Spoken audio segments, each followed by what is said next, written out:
good, everybody? It's your boy Joe. Happy April 27th. It's Wednesday, hump day. happy hump day, everybody. So again, welcome to another stream, guys. We're gonna be diving right back into HacktheBox. I got a particular box here today that it's posing a little bit of a challenge, just because there's some stuff in the it looks like there's some stuff in the academy that's like some prereqs. So I guess today we're going to be critiquing some of the stuff, I guess, from my experience so far with HacktheBox, and maybe we'll get into some of their academy stuff. Again, I've only got the free tier on their academy. I don't have it in me to invest in it just yet. If you guys would like to support that, I would gladly, if you guys want to support that, I would gladly appreciate that support on that, guys. Lately I've been, stretching my investments a little bit too far out. But it's all for the greater good of just continued learning. But everything comes at a cost and stuff like that. I'm gonna double check on all the audio. Let me make sure I open up my chat. Where's my mouse? My mouse gets so lost these days. So lost. So how's everybody doing? Hope everybody's having a good, safe day today out there.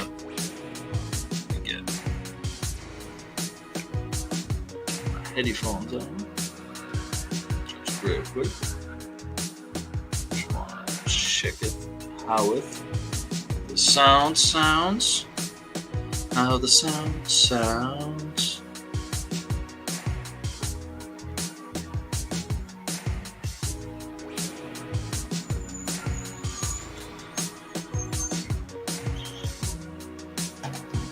Alright, so the music is loud. Let me bring it down. Let me bring the music level down to there. Let's see how that is now.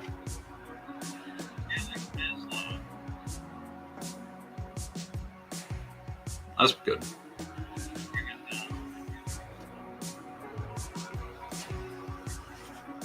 All right. So the music sounds pretty good right there.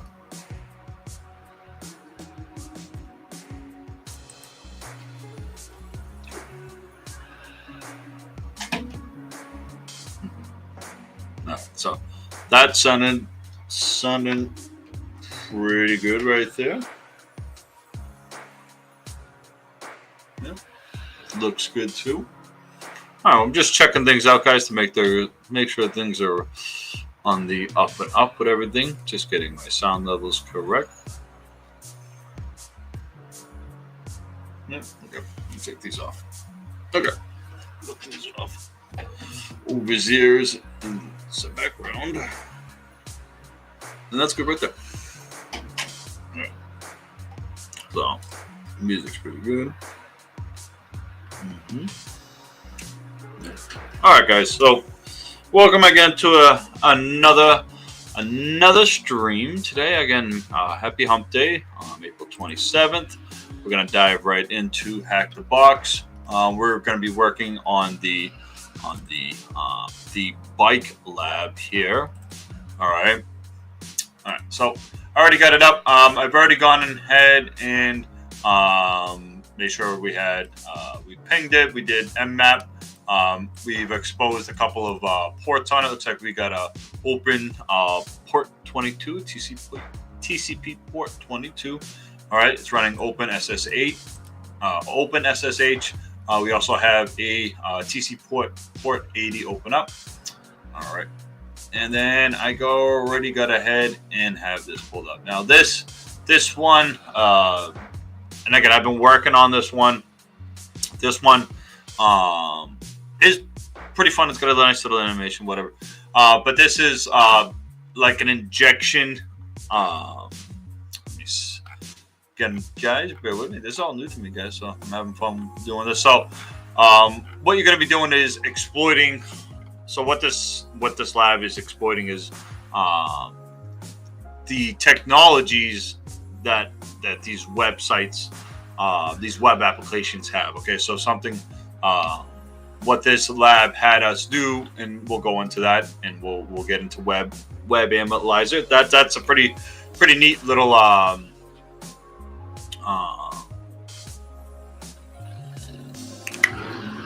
widget. What? Yeah, little widgets. That's what they're little called. Those little widget things. But okay, so let's just pull up a web browser real quick. And we'll get into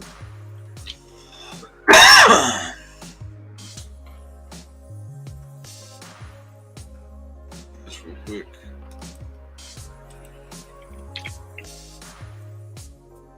Alright, so what we're submitted with is this this little website right here. Welcome to the website. Website's under construction, and what we're going to be exploiting here is to see if there's a possible vulnerability. All right, so did it come up? Sometimes I have to look in the extensions things every time for web analyzer. Web analyzer. I don't know how to pronounce it. Let me just look at login add-ins real quick. I have to always keep doing this. Once I for some reason once I look it up, it comes right up.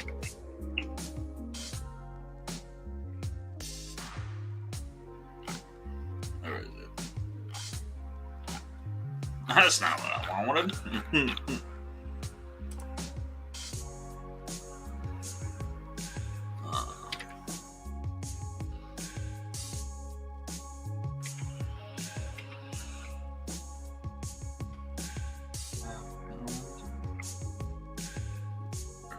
How do you spell it again? A-P-P. There we go. I put too many A's and too many P's in it.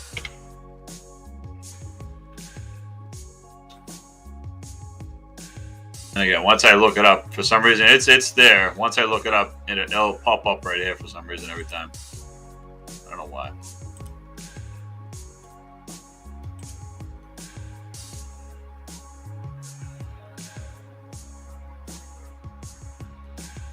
Because it's not big enough? No, that's not it. Again, I'm just finding some goofy stuff out with some. I'm just finding some of the, I guess some of the little little nooks and crannies with HacktheBox in there, with their little cloud image there and stuff like that. If anybody's out, if anybody, excuse me, if anybody, I guess. Knows anybody from HacktheBox, you know what I'm saying? I would love to just hear it. It just pops up right there. I would love to chit chat with them, just with some of my, some of my comments so far on some of the stuff that I've seen. Again, I believe the platform you could definitely, so far I've definitely gained a lot of knowledge from the platform. So I'm not dogging on the platform. Just want to I guess help fine tune the platform. That's it. So it finally came up right here. It's this little purple widget thing there. Just gonna prompts. It's gonna say, "Oh, would you like to thing?" I'm just gonna say whatever. It don't matter to me. It's not my. This is just a cloud image. Sometimes it breaks. We'll just refresh it real quick. All right. Once we refresh, it came back up. So. Once we refresh, let me pull it up so you guys can see a little bit closer. You'll see what the little widget WAP. Let me see. WAP. It's like W app analyzer. So WAPalizer. I'll pronounce it as WAPalizer. And what it's doing is it's just helping you find out what like the framework is. The server, some of the JavaScript libraries that it's doing. So it's over here. It's pulling up. It's identifying that it's using jQuery 2.2.4. The programming language, it's identifying Node.js here. So it gives us some real good information about what the back end, a little bit of the back end knowledge and stuff like that. There is like a premium, I guess, premium version. Like everything else is a premium version of everything. But behind their little paywall, you can get more information about the actual web server and stuff like that. Like if they have, publicly accessible information on it, you can get like who owns it, address to it, and stuff like that. If all that's accessible, publicly accessible on that server and stuff like that, I'm gathering something like that. But that's what we're exploiting here. That's what this lab is demonstrating and exploiting here. So just some of the framework behind that, and then what we're going to be looking is we're going to be looking at Node.js especially, and some of the vulnerabilities that go behind Node.js, and we'll pull up all that documentation too, because it's pretty interesting. Some of the documentation it goes into, and then how to identify if you have that exploit, if you have that vulnerability within your code there. So we'll get to about where. Well, I'm gonna back up where I was at, so you guys can pretty much track, because I pretty much caught you guys along.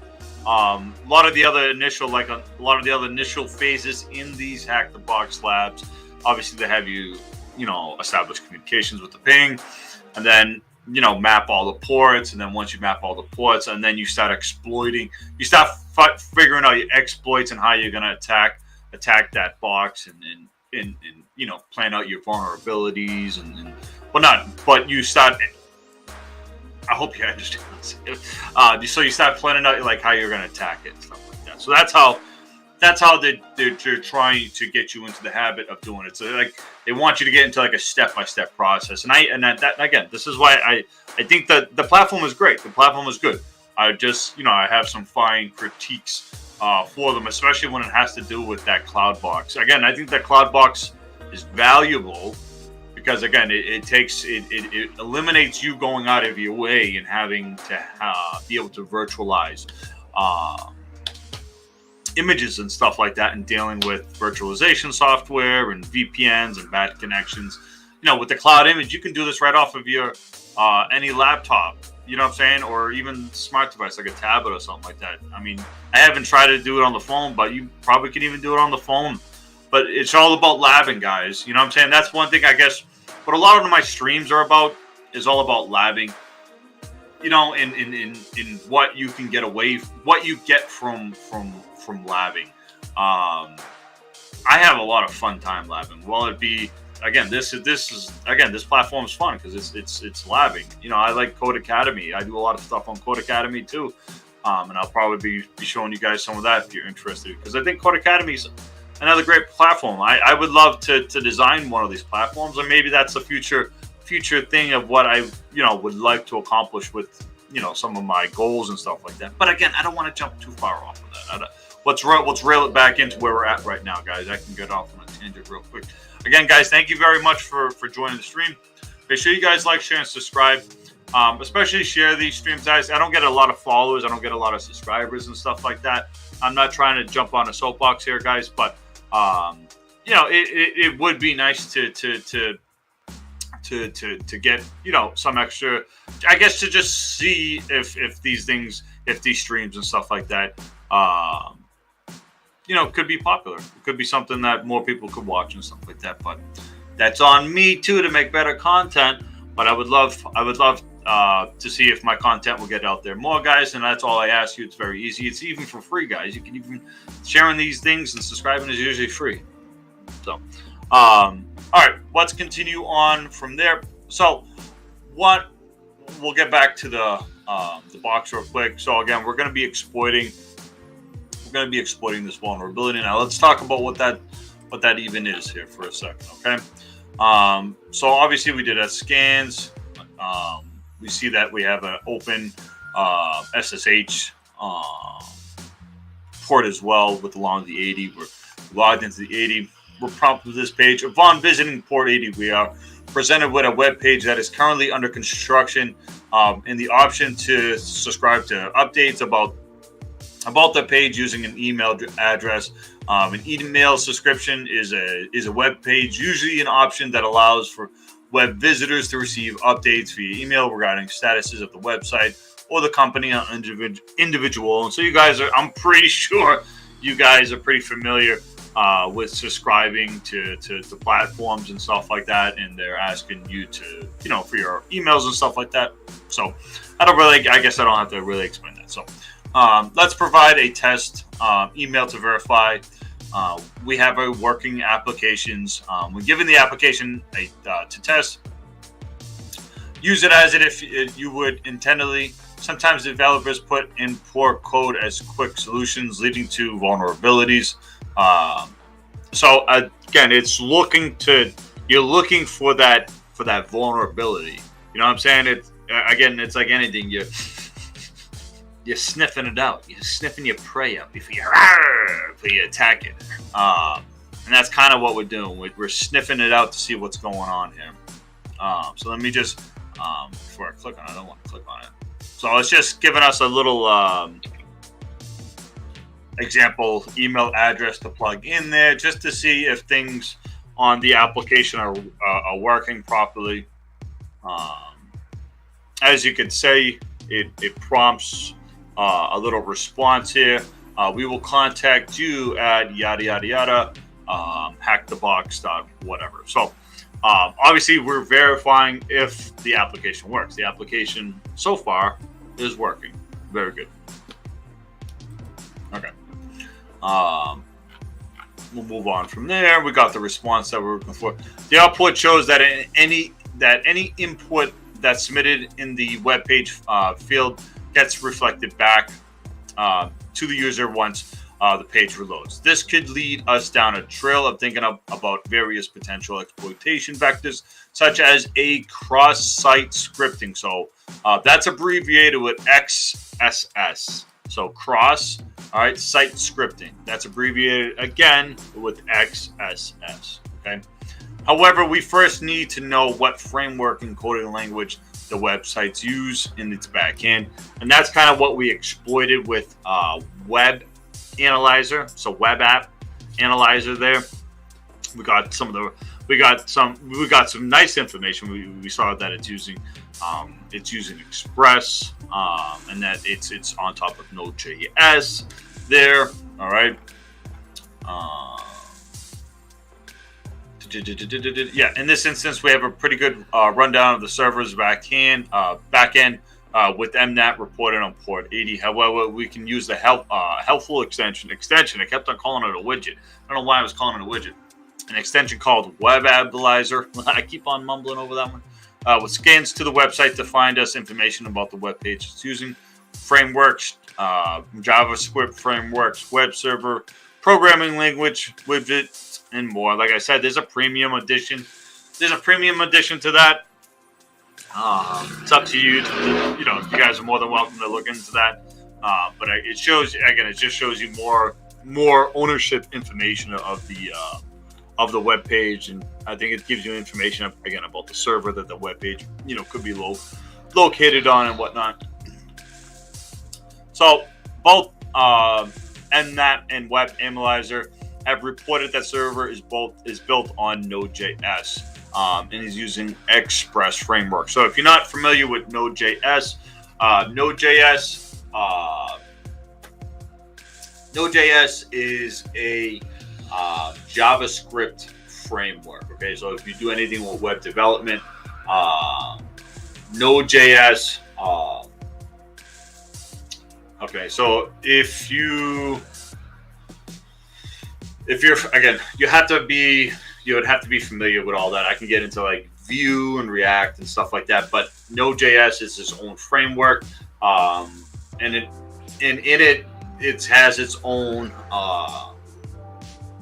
I guess I would say like attributes and values and stuff like that are just for Node.js in comparison to other things.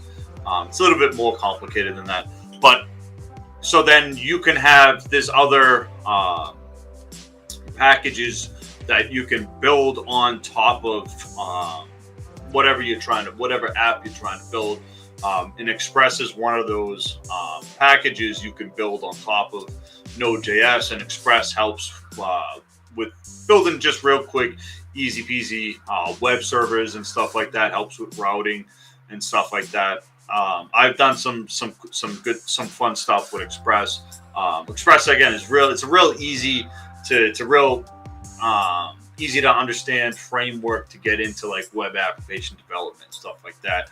Vue is different and stuff like that. Vue's pretty popular. React's pretty popular. There are some new popular frameworks out there, but again, I'll regress on some of that because that's more of a conversation for another time when we're doing web development stuff and stuff like that.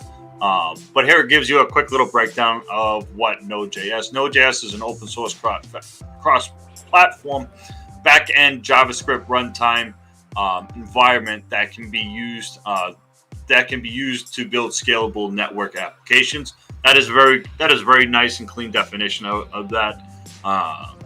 That's good. What is Express? Express is a minimum and flexible Node.js web application framework that provides a robust set of features for web and mobile applications. Again, Express and Node.js, pretty fun stuff to play with. If you have some time, and if you're learning to do, Express is a pretty good one to start off with. It makes the most sense when you're doing that stuff. Okay. With this information in mind, we can start to identify potential exploitation paths, various attempts at verifying the cross. Let's get that. So that was the cross. Let me take some notey notes. Note time for notes.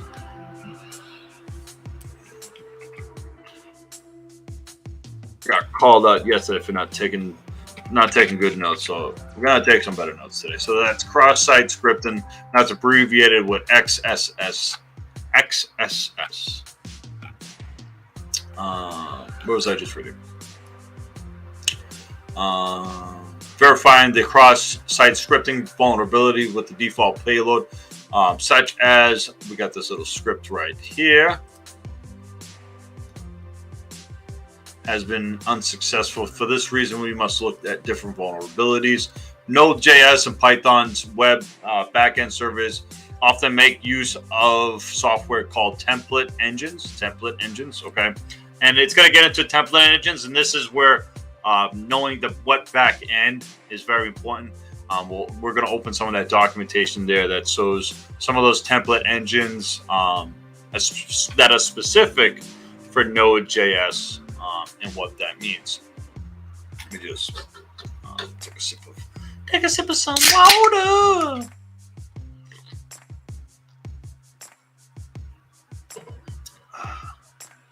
I love seltzer water. I don't know why it was. I didn't like seltzer water when I was a kid. I quit drinking soda. And my friend told me to start drinking seltzer water. It'll help at least with that initial cravings for the bubbly drink. Ever since then, I couldn't stop drinking seltzer water. It's a good thing, right? Less sugar. It's good for you. All right.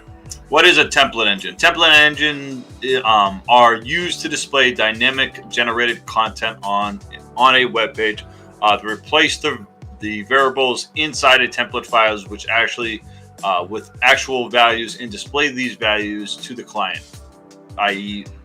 User opening through the web browser. For instance, if a developer needs to create a user profile page, which contains usernames, emails, birthdays, and various other contents, they are very hard, if not impossible, to achieve for multiple different users with a static HTML page.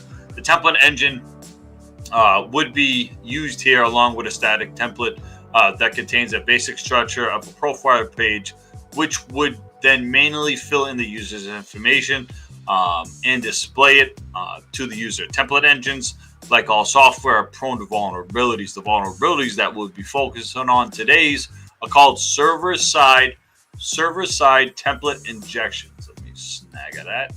SSTI. Copy.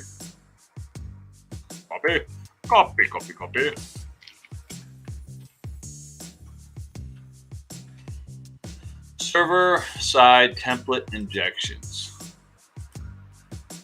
Right. All right. What is a server-side template injection?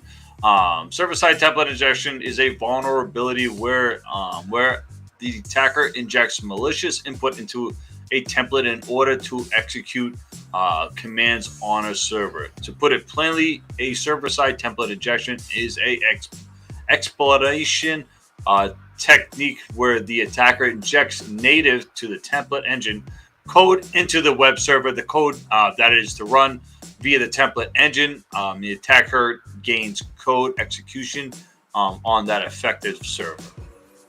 So what it's explaining with the template injection, let's go back to, so what it is pretty much saying with the template injection is when we have a web application and as a developer, say we had, username, date, we just created a application that had multiple fields for user information. And that application probably, that could stretch across, millions of users, say.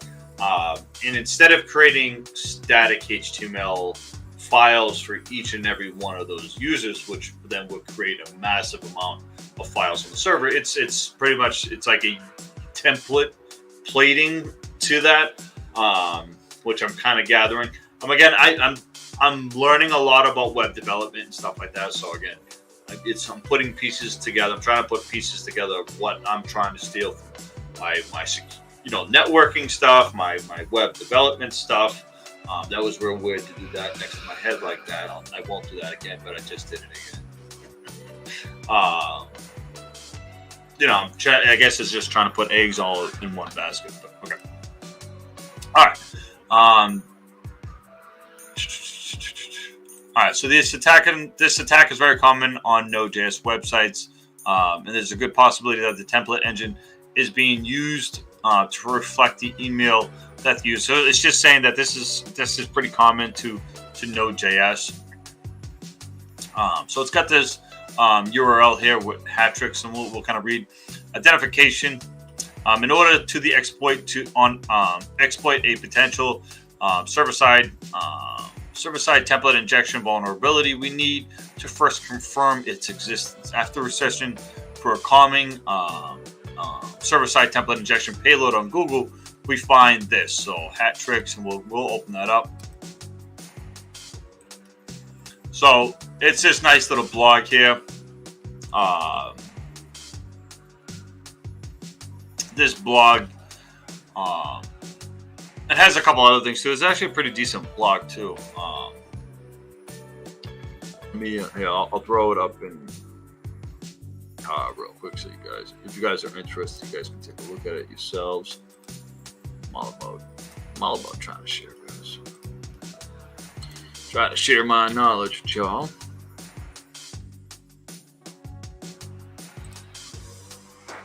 So there's that URL right there, guys. Right there for the time being. So you guys can take a look at that that hat tricks URL if you're interested. I didn't explore it too much, but it's got some pretty neat stuff in it.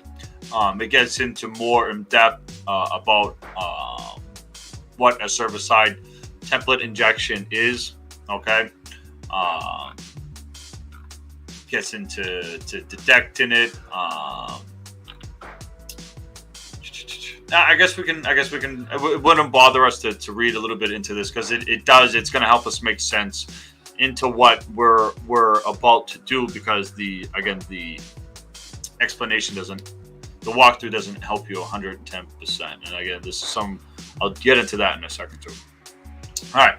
What is a server-side template injection? We kind of read about that. Server-side template injection occurs when an attacker uses when attacker is able to use a native template syntax to inject malicious payload into a template which then executes on the server side. So we kind of talked about that. Template injections are designed to generate web pages by combining fixed templates with volatile data. Server-side template injections occurs when user input is concatenated directly into a template rather than passed in as data. This allows attackers to inject arbitrary template directives in order to manipulate the template engine, often enabling them to complete control of the server. So we're trying to gain access or gain control of the server through that, or gain something through that at least. An example of a vulnerable code you see here. It has just some simple output here. And in the previous example, part of the template itself is being in the previous example, part of the template itself is being dynamically generated using the get. All right, so using the get parameter name as the syntax is evaluated server side. This potentially allows attackers to place a server side template injection payload inside the name parameter as follows. It just goes into exploiting what could possibly be vulnerable code on that code.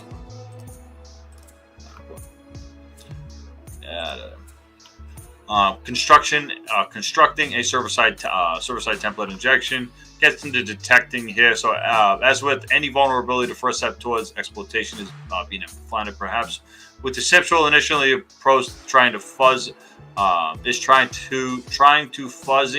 the template by injecting a sequence of characters commonly used in a template expression, such as this crazy. Polyget, they're calling it a polyget. All right, so we can kind of copy this right here. This will be the first one we inject into this. All right, and what we're getting back is even though it's an error. All right, so even though we're getting a error back, it's actually proof that the exploitation exists, which for us is a good thing, right? And for this thing, not so much. Yeah. All right. So, let me continue. Just continue on with here. We'll just read this a little bit more, and then we'll open up some of what the server-side stuff for Node, specifically for Node.js is, and I'll share that URL too. We'll get into that. In order to check if the server is vulnerable, you should spot the difference between the responses and regular data with the parameters given. If an error is thrown, it will be quite easy to figure out that the server-side vulnerability, that the server side is vulnerable, that the server is vulnerable. There you go. And even which server is running. So if we get back here, so what is it going to give us? Gives us all this information right here. So backend, node modules, handlebar,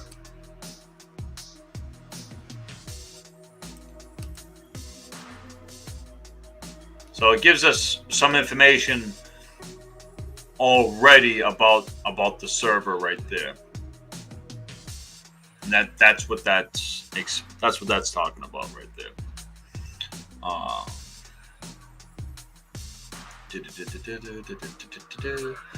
Not being reflected, or if it's missing something in response. Detect plain text content. The given input is being rendered and reflected into the response. This is easily mistaken For this gets into if it's coming up as plain text, and then it has you to do. Then it has to have you do some mathematical operations to see if it'll return back the answers to these mathematical operations and stuff like that. Detected code, so if it can detect code, stuff like that. So here's some of the identifiers. Okay, let's just read this real quick, so I don't want to misrepresent what it's saying here. Once you've detected the template injection potential, the next step is to identify the template engine. Okay.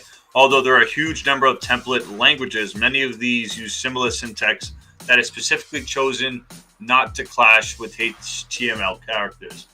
If you are lucky, the server will be printing the errors, and you'll be able to find the engine used inside the errors, which sometimes with some possible payloads that might cause it. All right. So otherwise, you'll need to test the manual, test different language specified, and the studies how they are interpreted by the template engine. A common way of doing this is to inject arbitrary mathematical operations using syntax from different template engines. You can then observe whether they are successfully evaluated to help process. You can use a decision tree similar to this. So, okay. So it's pretty much what it's pretty much talking about there is how to what the steps you're going to have to take to identify what server-side, what template engine you're going to have to use for your server-side injection. See, I'm putting these together, guys. It's like Lego blocks in my small little brain. And if we go back, we can try some of these out. And I believe we got a couple different responses. When we do it.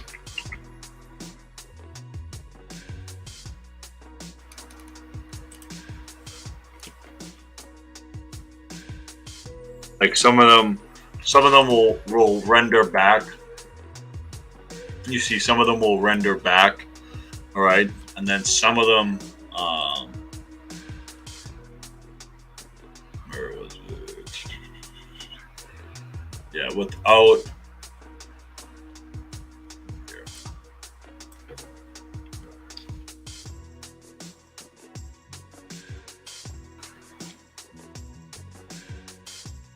And that's where we'll get the error. Okay.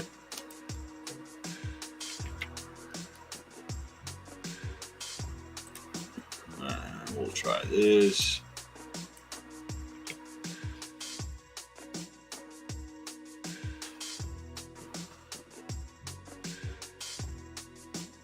And it'll render back on that one. So that's how we can tell where our identifying pretty much where our template engine is going to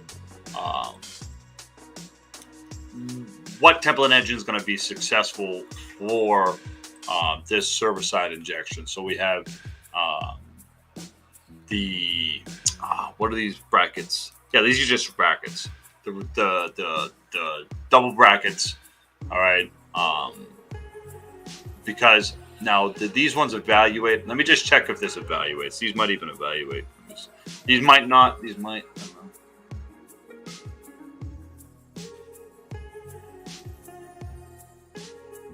I don't know. No, they don't evaluate. It won't work the other way either.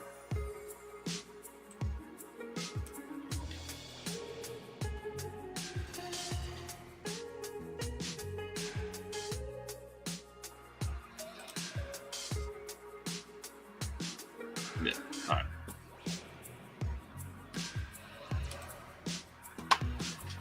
So we've pretty much figured out what template engine is going to be successful for us. So let's move down. So exploit. First step after finding the template injection and identifying the template engine is to read the documentation, key areas of interest. And this is where we find the we're looking for where our it has some good documentation on the tools to use for the back end technologies that these web applications are using here. So some Java, some free, it's just got some different obviously some different flavors of Java and stuff like that exist out there. How's the music still playing, guys? Nah, the music still sounds good. All right. How's the levels? If you guys have issues with the levels and stuff like that, make sure you guys hit me up about that. But we can go down and we'll find Node.js. All right, so handlebar. All right, so what we were looking for, again, so when we did our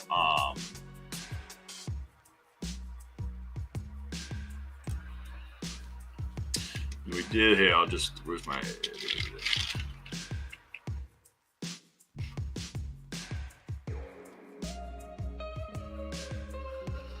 so when we do our exploit again, we're getting back some information that we're looking for. So obviously with the backend node modules, so with the node modules, we want to know what node module that the exploit is getting, is pretty much how do I say this? What the exploit is, the vulnerability that it's finding. So this exploit is making, man, I keep saying all my words and I keep saying there's so many words. What we're finding is the node module that we're looking to exploit, that it's showing us, here we go, is handlebar. So that node module handlebars is the one that we want to find some information on. So we have here handlebars, Node.js, and some of the stuff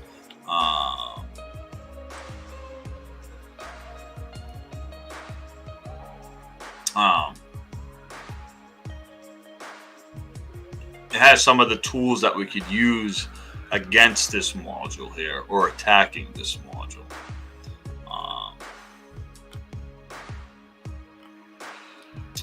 And it's got another log here, which is all about template injections. Yeah, this is just more reading, guys, but it gets into template injections. Gets into template injections with the Spotify app. You have this gentleman here who wrote this blog about what he discovered on Shopify there. So you guys can do your more reading.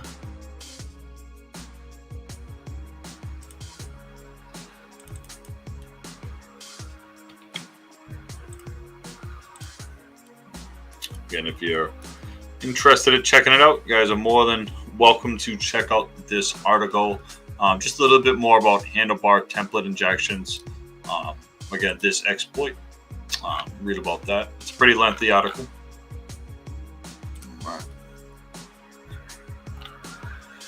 All right. Now let's get back to the HacktheBox template editor. Just make sure everything's still logged into everything, especially HacktheBox. Loves logging me out every time. I get it. It's secure. It's a good thing. It's a good thing. Okay. Whoa. I broke for a second. Huh. breaking on me. Everything's breaking. Alright, Alright. So we took a look at hat tricks. We've identified the template engine that we're going to be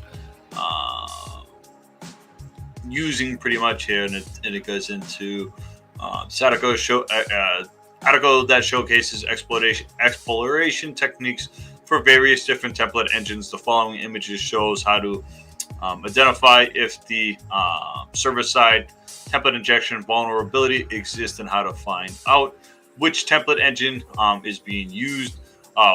So that's the template engine, handlebars template engine. There you go. So that's the word I was looking for. Once the engine is identified, a more specific payload can be crafted to allow for remote code execution. It just gets into identifying. The identifying paragraph shows a variety of special characters here. Cyber Jesus! What up, Gamer Golf? Good, man. How are you doing today? It's Cyber Jesus coming at you. Bringing that redemption on top of you. How we doing, Gamer Golf? Good to see you, man. Thank you for joining the stream, man. Appreciate that. Having some more fun with HacktheBox today.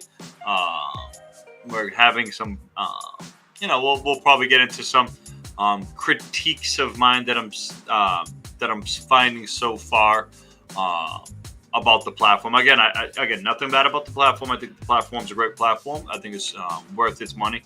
Just some critiques about some of the stuff that I'm finding with it and stuff like that. So. Doing good. Everything this evening. Thanks. You're very welcome, Gamer Golf, man. I appreciate you always jumping in the streams. You're awesome. I really appreciate that. You are, if anything, one of the special ones, Gamer Golf. I appreciate that. All right, let's continue. All right, so it gets into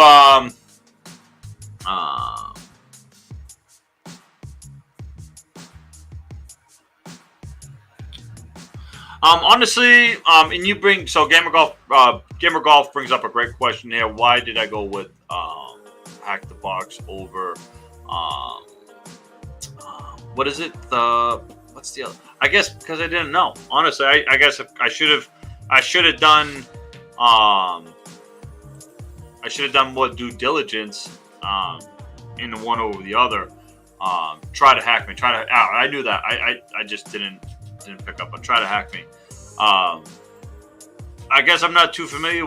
I guess I just wasn't familiar with either one of the platforms, and I just was like, okay, that one. I should have done more due diligence into why I chose HacktheBox over try to hack me. But you could tell me. Oh, what's up? Oh, snap! I'm in trouble. She's here. She's watching me, everybody. Shh. Quiet. She'll get you.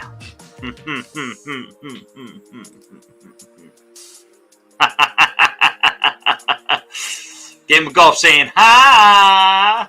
He's saying hi, baby. Hi, sweetie. See, that's what I'm talking about. This is good right here. I've seen some good community interactions.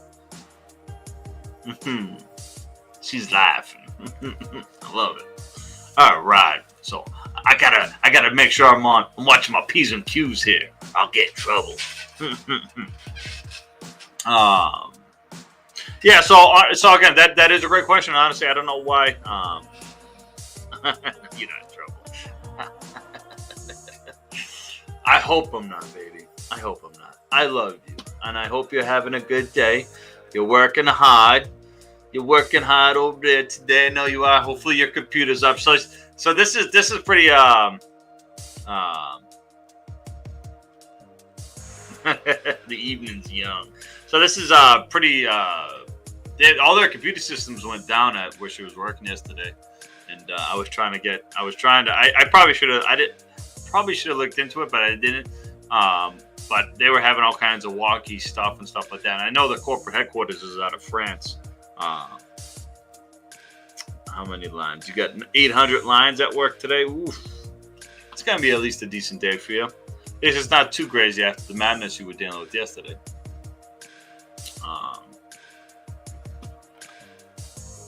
I want to be horizontal. That's my wife's favorite thing, man. My wife, she loves being horizontal. She just loves laying down and being in bed, man. My wife loves. She's the the best way to. My wife just loves. She's the cuddle bug of cuddle bugs. That's my wife. I love my wife.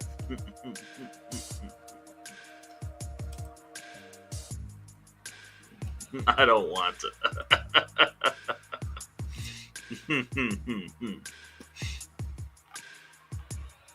I say I'm sick. I love you, baby. I love my wife. All right. So again, back to the great question, Gamer Golf, that you brought up. I don't know why. And I guess I should take a look at Try to Hack Me, just to see what they offer as being vertical is overrated. Oh, I don't know. My wife, I don't know. My wife would love would love to be vertical all the time. If she doesn't have to get out of bed, she won't get out of bed. Facts.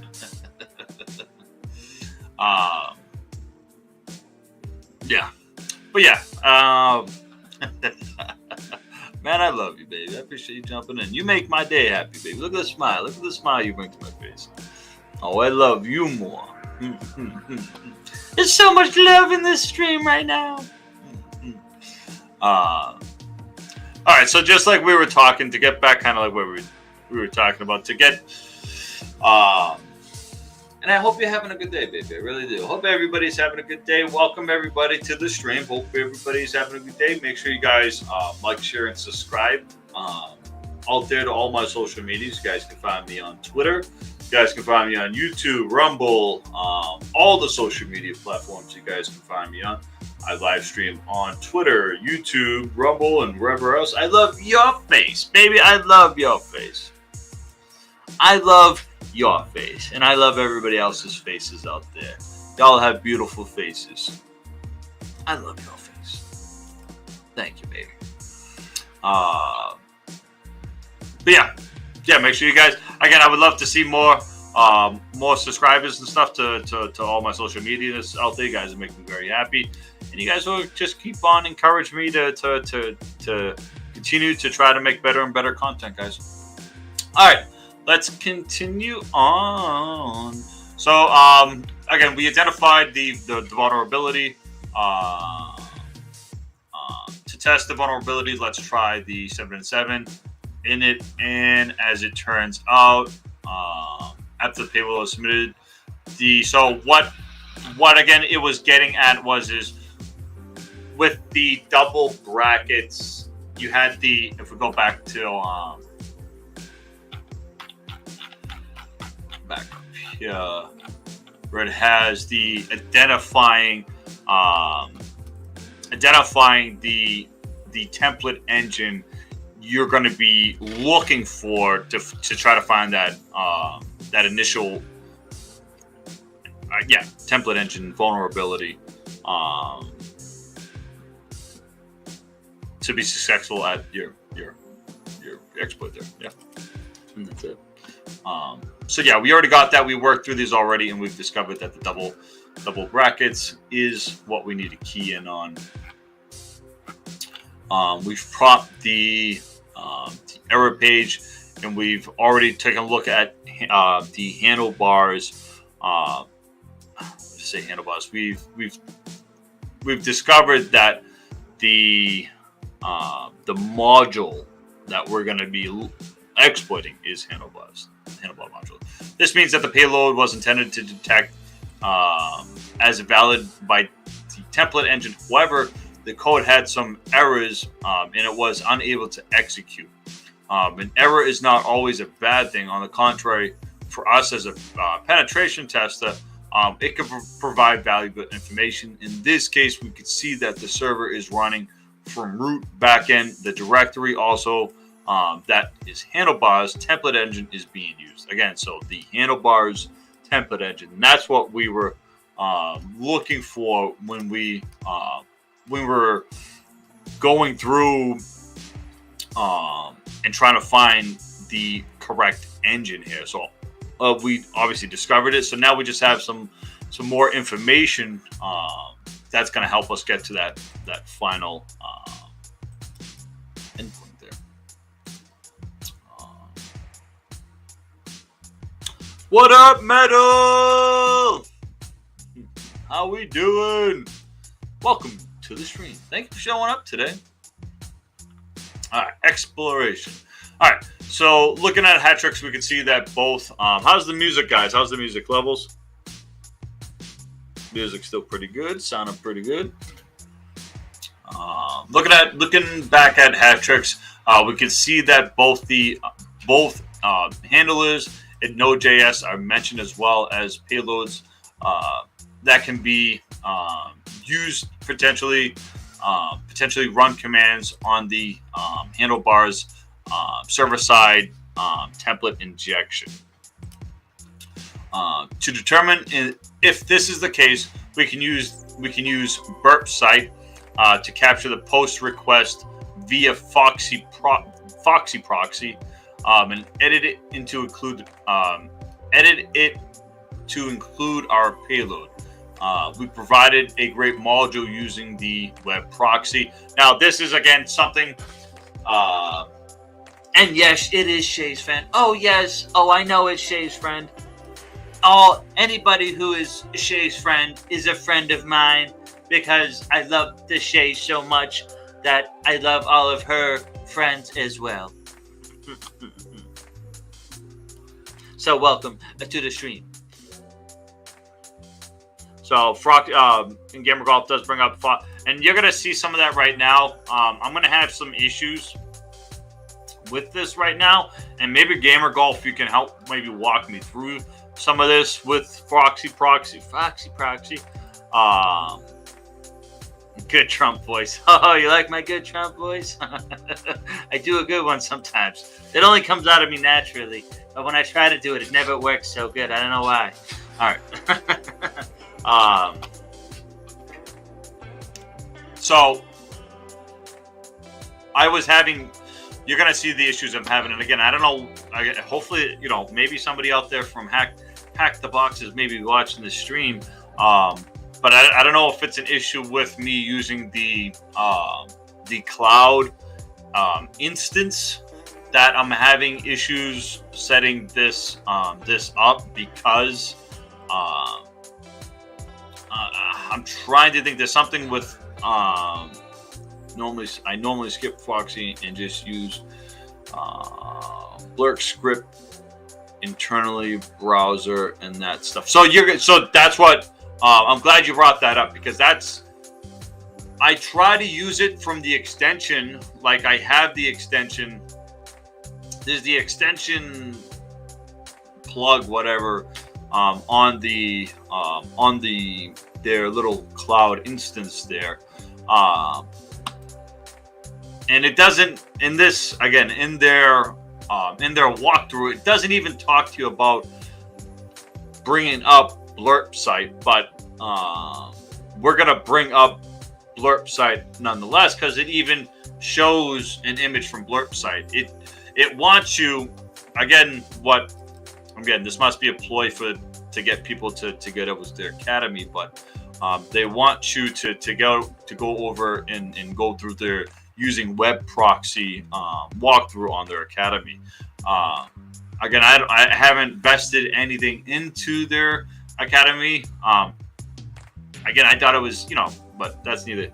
It's wonderful, but trying to use it with Fox proxy is a challenge sometimes. And we're probably, you could probably help me out with this because we're not going to go through their thingy just yet. Again, that can be for another time. For now. And again, it just leaves their walkthrough just leaves you off right there. And again, if I was just new to the platform and I knew nothing, yes, I can click here, but that might cost me some extra money. And I'm not really interested in spending some extra money right now. yeah, I wish that their walkthrough kind of said, okay, this is where we're going to continue from here. You know what I'm saying? But it doesn't, and it just leaves you right there. So this is where I just did my due diligence and kind of like, what is it talking about? Because I don't even know what blurb site is or nothing like that. Again, this is all new to me. So after blurb site has been started and the web proxy correctly configured, submit to payload again. So we'll go back here. We're going to pull up old blurpy burp.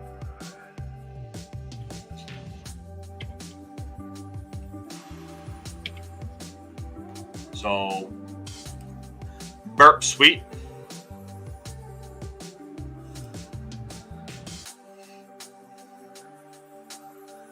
Takes a second to load up.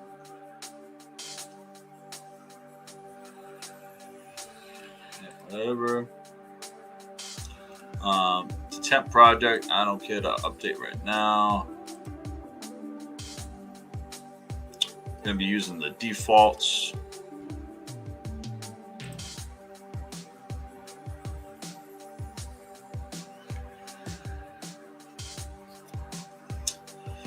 Now, this wasn't working for me earlier. Maybe it'll work today. Maybe it'll work right now. So once you get in Gamer Golf, you could probably help me out with this because again, I'm not too familiar with burp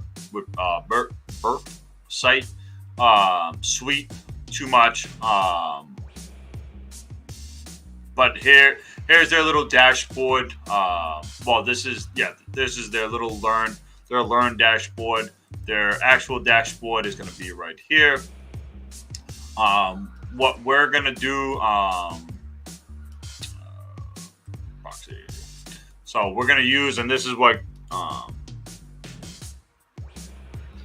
Metal. We are talking about computer stuff. We are talking about computer stuff. We're talking about a little computer stuff, a little bit of life, a little bit of everything, a little bit of love. You know, it all has to do with everything. It all goes together.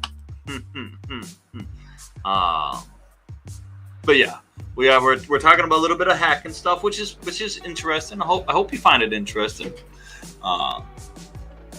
So just like you were mentioning, Gamer Golf, I'm going to open up the extension. Well, I'm going to open up the browser right from the burp site suite tool here. Let me just go back and grab that IP address one more time, and I'm going to slap that in here. And I know, yeah. See, I'm getting the same error I was getting last time. It's not. It's closing the connection out, and it's not actually able to open this to establish the connection to the site.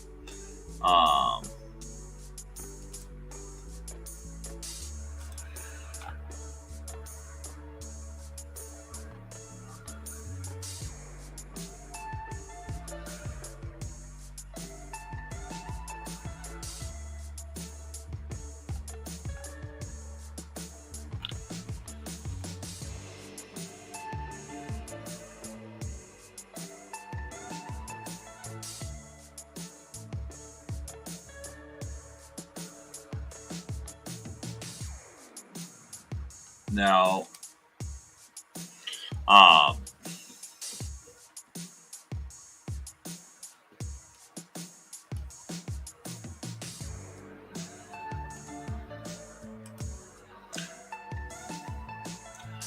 again, should it open up the page? I'm guessing it should, so that way I can inject the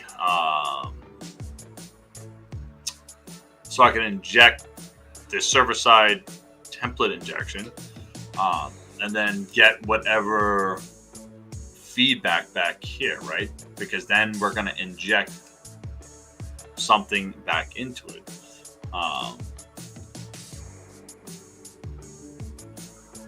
Now, I could be wrong,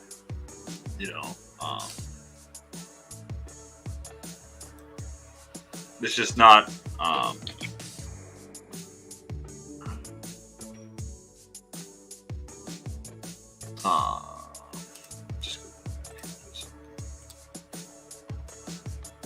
Now, if I go to the browser and if I try to do it from the browser,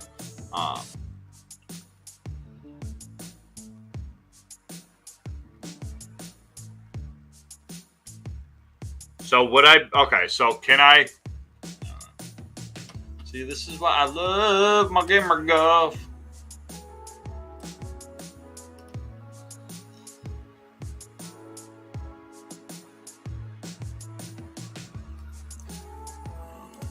Forward.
Very sure there's nothing.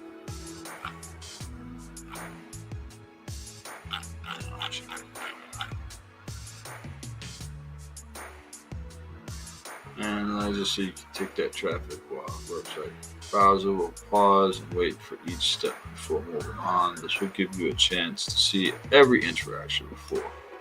That's a good comment. Gamer Golf brings up a great comment in the chat. So a broad overview of what BurpSite is and does is a web traffic analyzer. So any page that you browse to while you are in Burp browser will be paused and wait for each step before moving on. This will give you a chance to see every interaction between the host and the web server. That's a great. If you're looking for a great explanation of Burp Suite, there's your great answer, a great explanation from Gamer Golf. Thank you very much, Gamer Golf.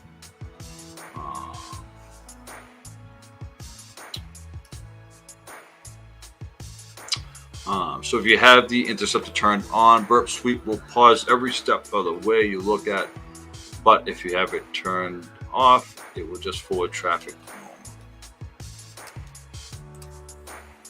We have it on. We'll open up the browser again.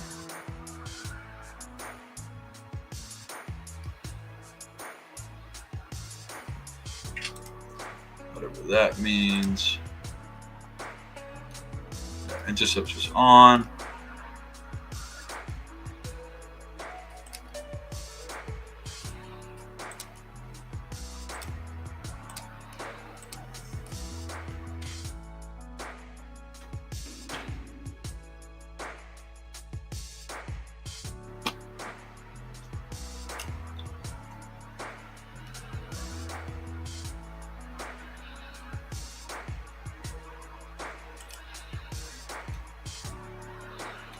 I don't know if I broke it.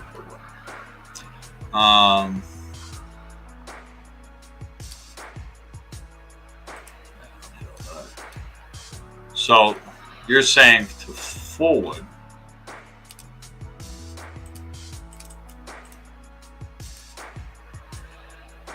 Oh, it finally came up. Look at that.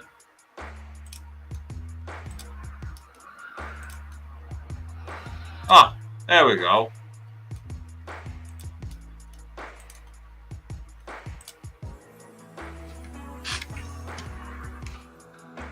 Finally does work.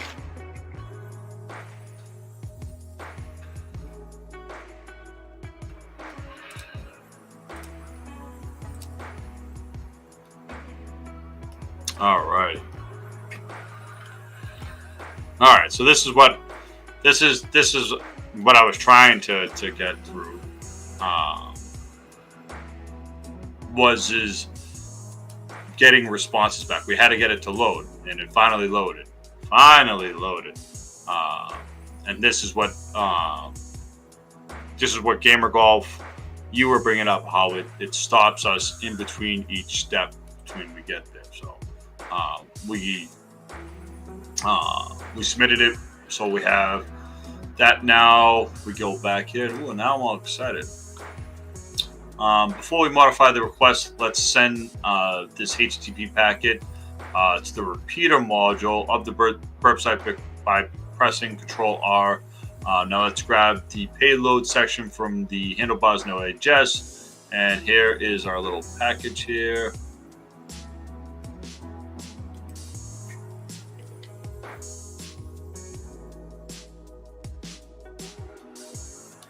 So for here, we press Control R.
Support the API.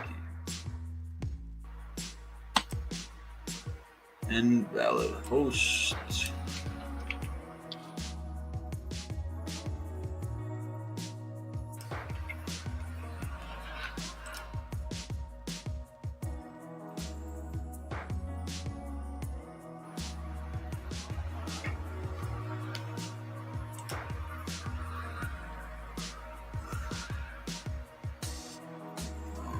What do we get?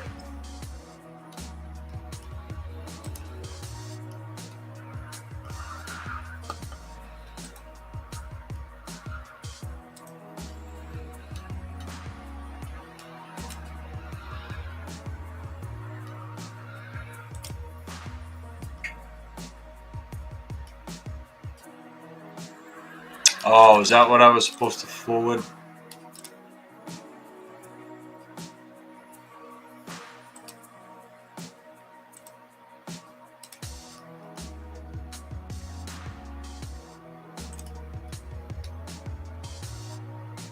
Oh, okay.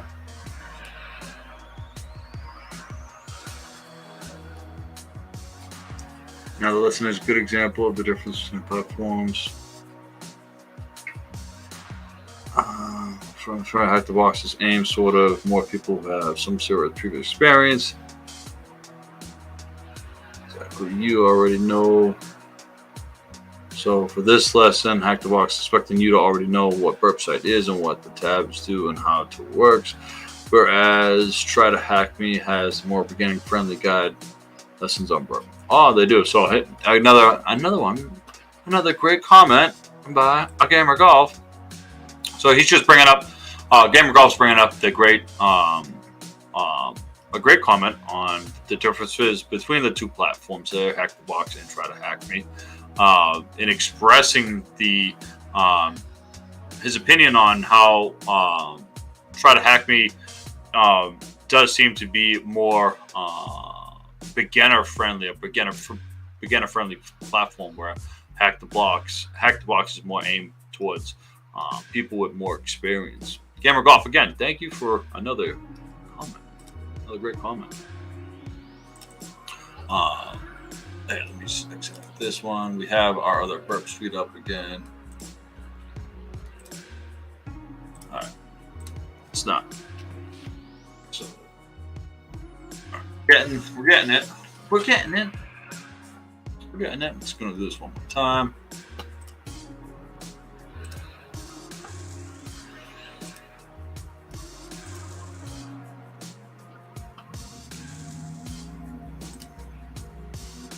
Alright. So just set that on.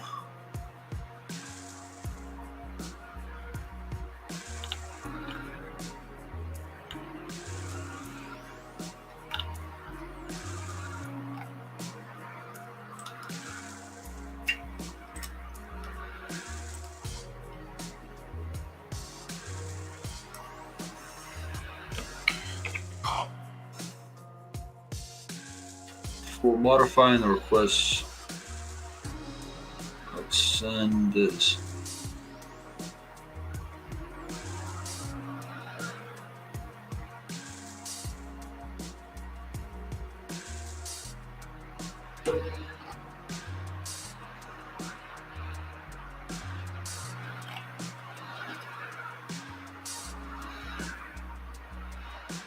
But it's for focus.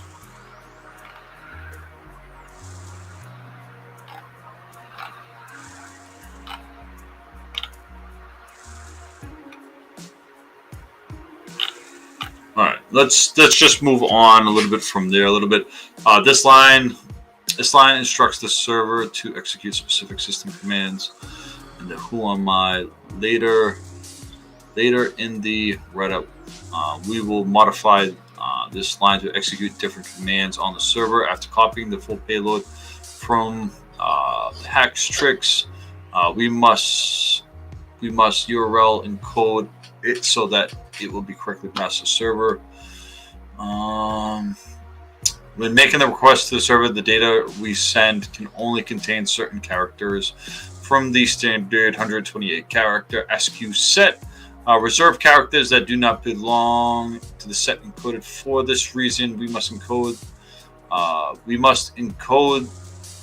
use it in encoding procedure called URL encoding. Oh, okay. Some of the things I missed. Show you what browser page, anything work normally with the invention of work result A. It shows the page normally and everything good, happy, but with the website you can send the request to the server, but intercept the traffic part way to make changes to the request server response, and for that to change the result B. So it's a little bit of it's like I guess I don't know. Is it almost like I guess it's not man in the not man in the middle, but you're just intercepting and then just you're instead of getting one result, you're changing it to make sure you get another result, and in that you can then execute code and stuff like that. Is that where we're going with that? Let me just get back here real quick.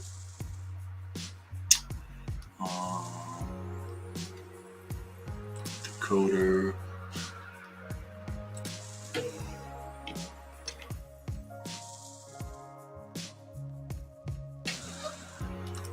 Decode as URL. Oh, wait.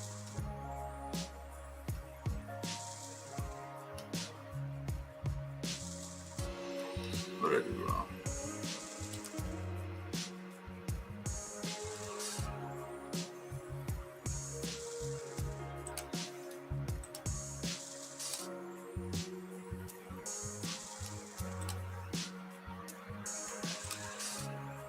There we go.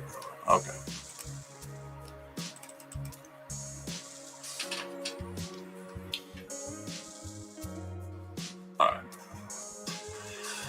All right. We're hopefully I'm getting it. I'm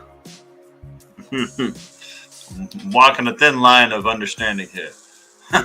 We're making the request. Yep. Okay. So we encoded it into the URL, as you guys can see. I got my little URL right here. Whoa, that's a URL. Processing with this process, for instance, the reserved characters, and then it becomes yada yada yada. Pretty much, they become percentage 26. Luckily, the website has a tab called Decoder that allows us to either decode or code the text of our choice with various different encoding methods, including URL. Very cool. Let's paste the above payload into the top of the decoder. And select URL. Copy the URL, encoded payload that is at the bottom pane, and paste it inside the email field with the request tab. You will get a similar image.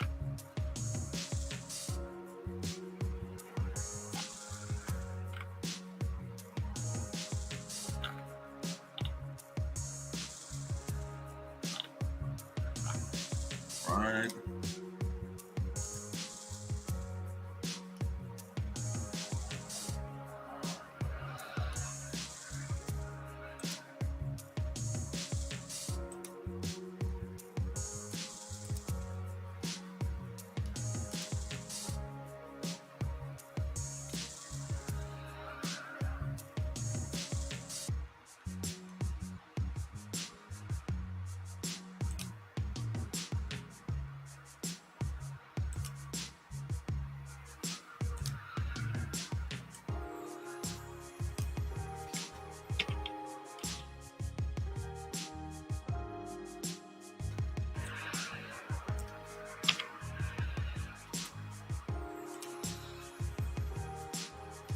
What was it saying?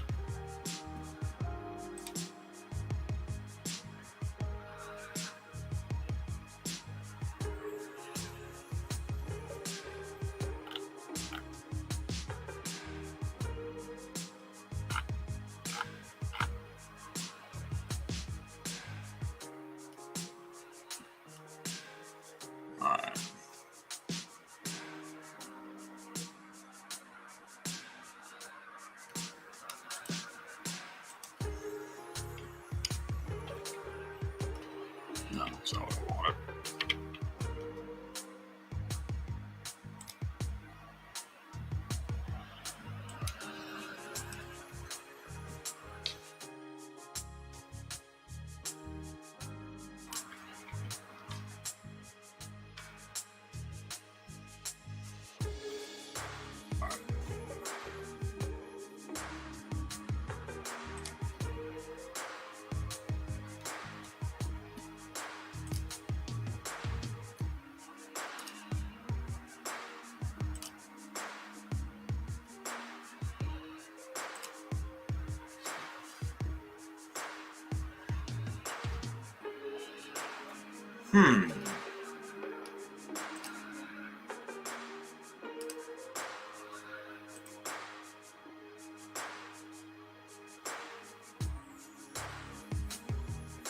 How did I get to go to its next?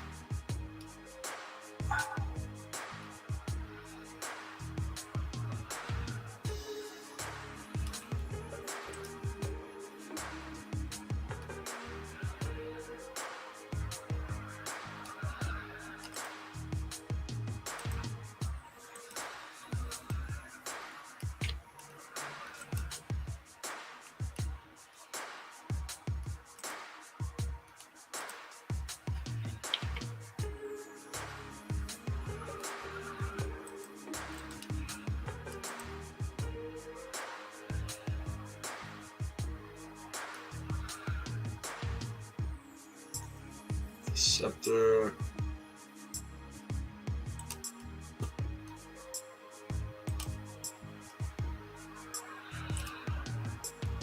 Okay. Okay, I see what you're saying. Then repeater.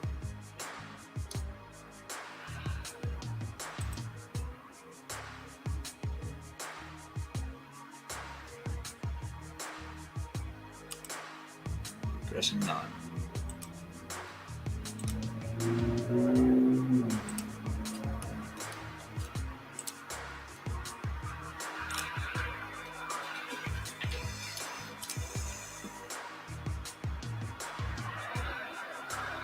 Hmm.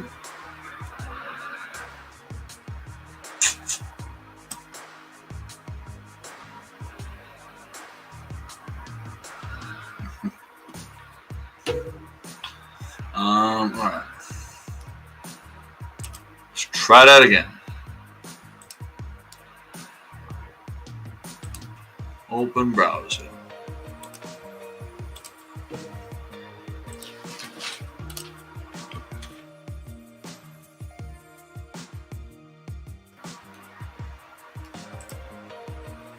Alright, so we got the browser opened up here.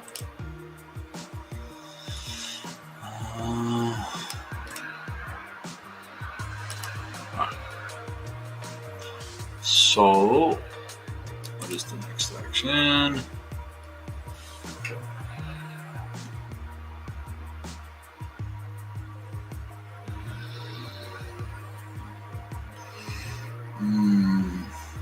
Send to repeater. Repeater. Oh, okay.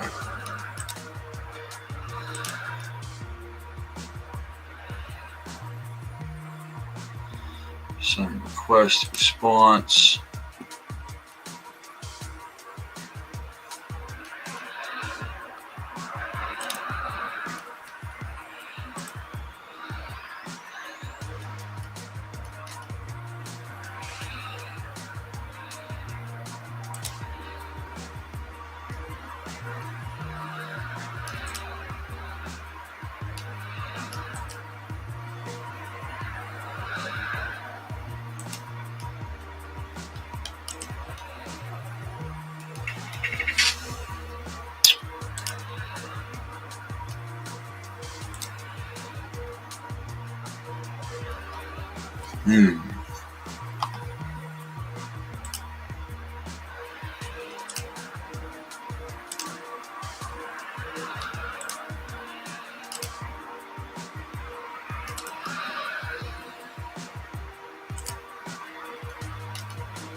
Alright, let me close this down for now.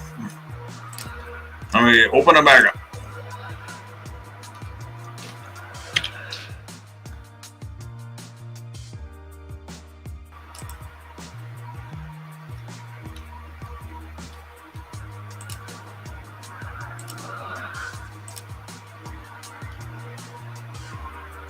We're gonna get it though. We're gonna learn how to use BurpSite. If it's gonna kill me or not.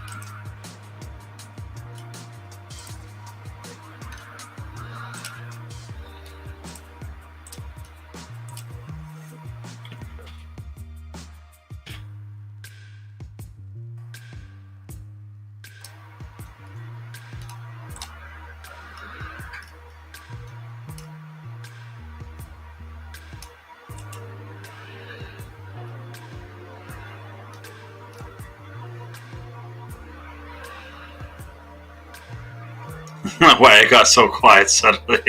My bad, Gamer Golf. I was thinking. Sometimes when I think, I get all quiet.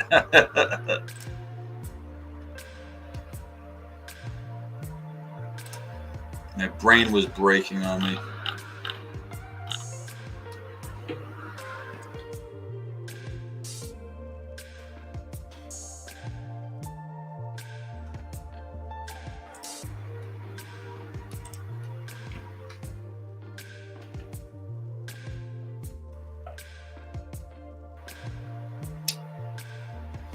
The above code might be seen as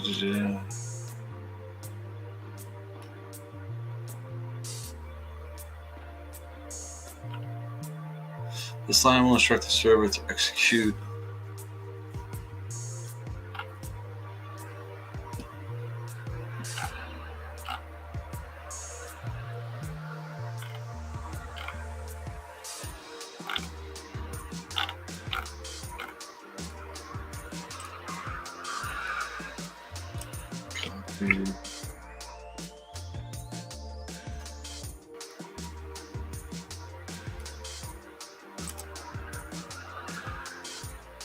I try to think when right.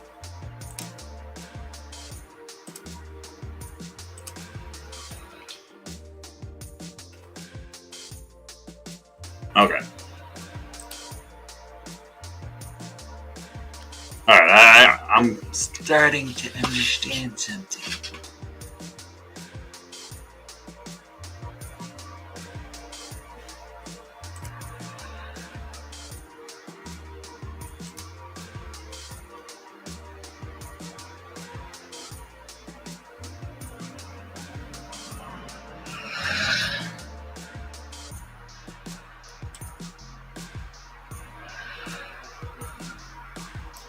Oh, okay.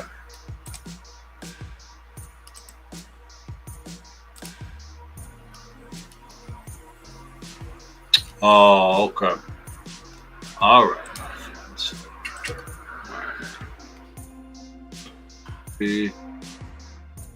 Peter.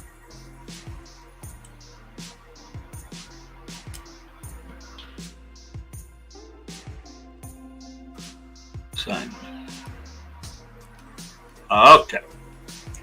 Now I think I got it. Hey, buddy, did you know that the link to in your Twitch file for your website doesn't work anymore?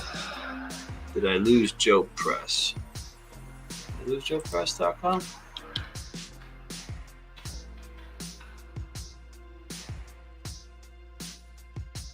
That's there.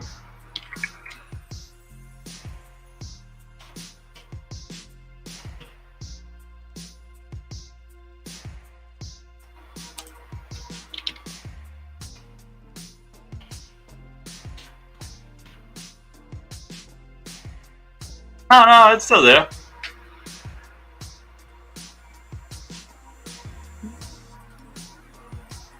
Joe Press app and oh, my links to it are broken, huh? I guess I gotta fix that on my Twitch bio. Thank you very much for bringing that up, Gamer Golf. I appreciate that, man. Yeah, the JoePress.com and the JoePress.app, they both should still work. I got a couple little web, again, just me dabbling in web development and stuff like that. More stuff to come to on that too, guys. Let's take a look at what we got back here. Now I'm kind of this might have just been the error. I'm guessing this is what we kind of got back was the error. Yeah. All right, so we just got back the error. It was the error page we got back, right? Yeah. And that's still there.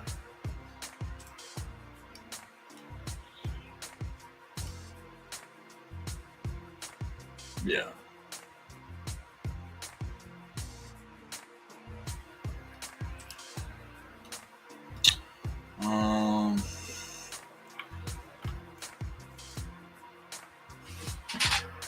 So we got past that with Peter, yep.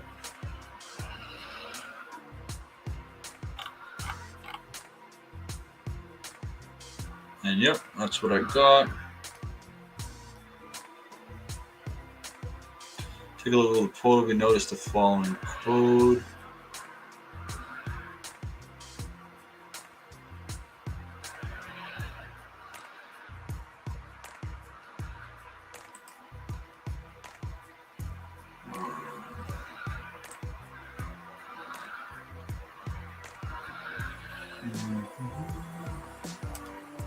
So I'm able to get at least this far with not knowing much about Burpsite. At least I'm getting this far with it.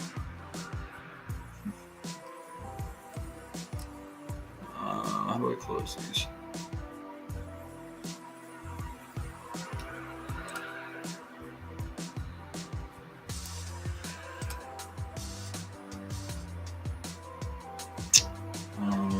Is that some good information? I'm just looking, guys. Sorry. I'm getting myself familiar with this. There you go. Okay. Look at this. So what do we get back here? So yeah, so it is the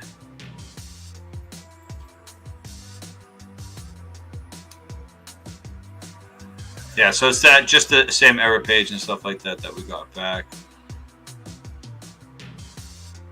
Just trying to see if there's anything else in there. I don't see anything else too crazy in there. Reference code required. Let me see about that. Reference error required. Required is not defined. Yep.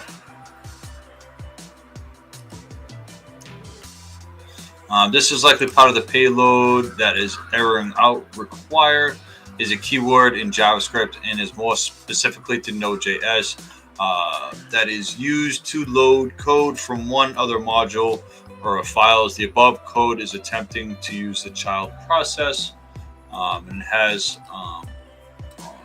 just pulling up documentation from Node.js. Again, if you guys ain't familiar with Node.js, it's another bag of its own stuff all on its own.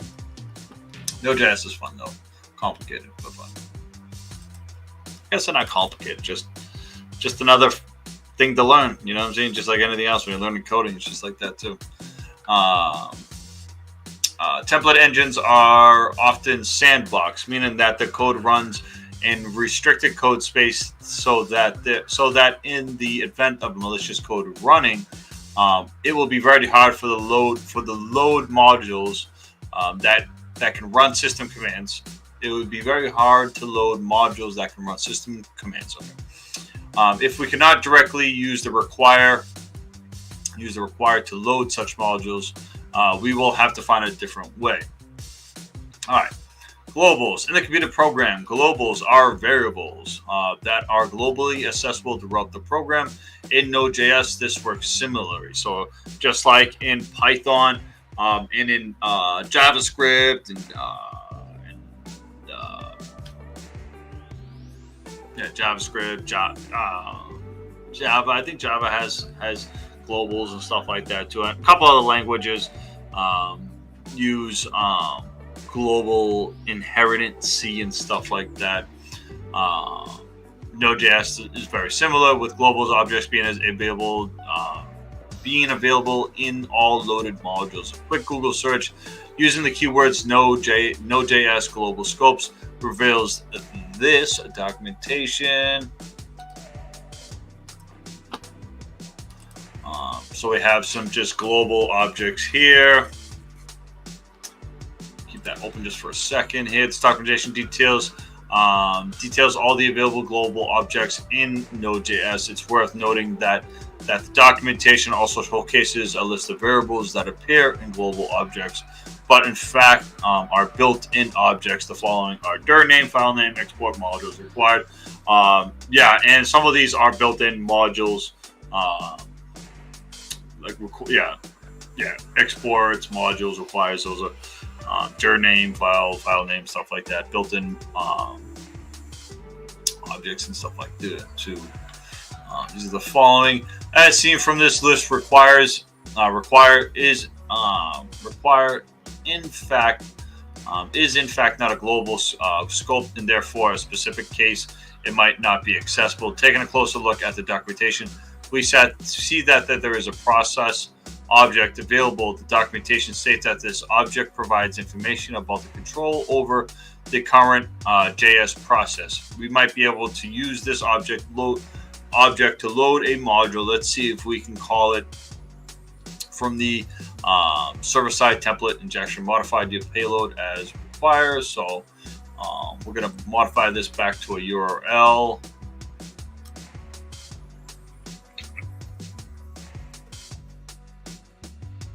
Let's go back to the coder.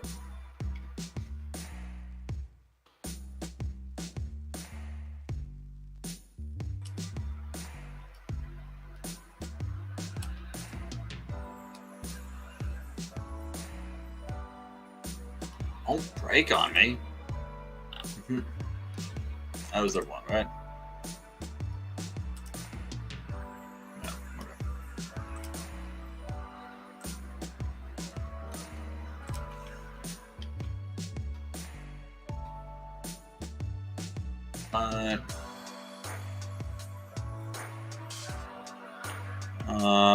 URL will include the payload shown above. Yada yada yada. The response. Back to the computer.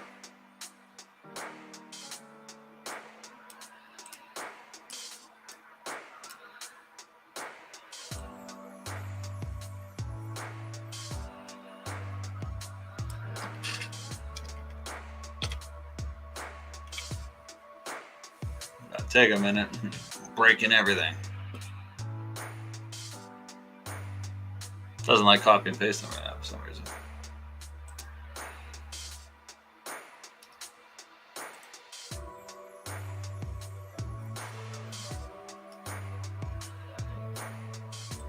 Why do I feel like that? Not work.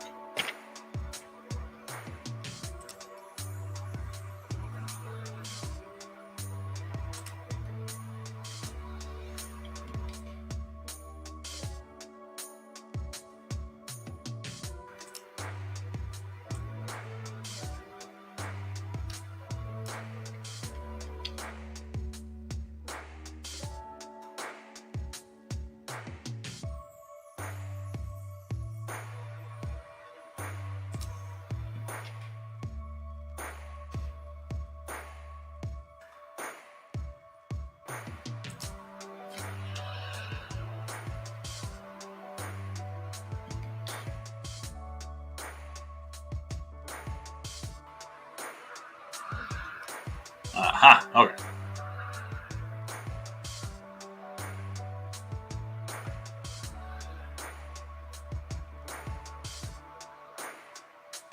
Very good. Very good. Okay. So we are getting somewhere. All right. So that injection right there has gotten us. I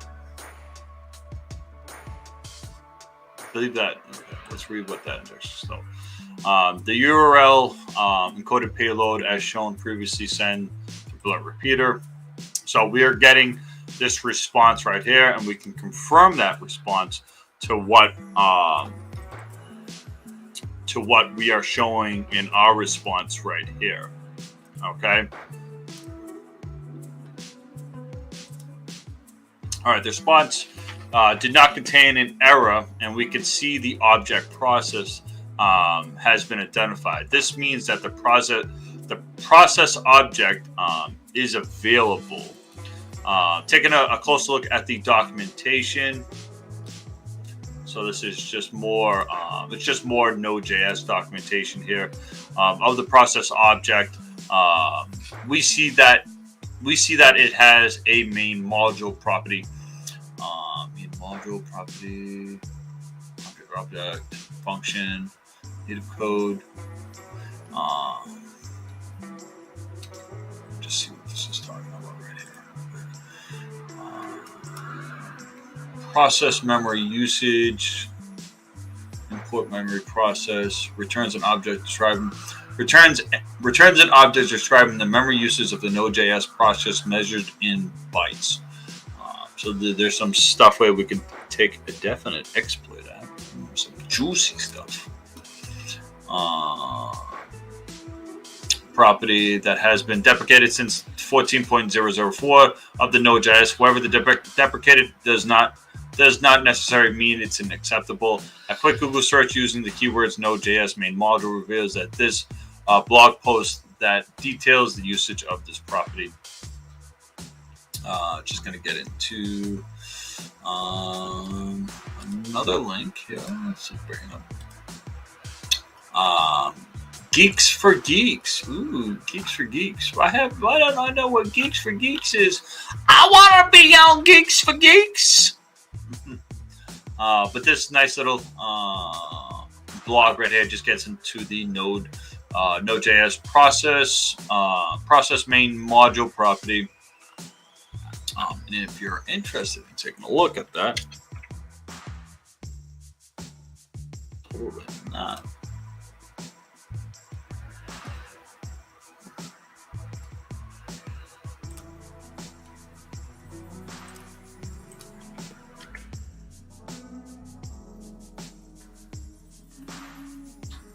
Here we said, taking a look at that. You can take a look at it right there, and there you go. All right. So let's continue on here.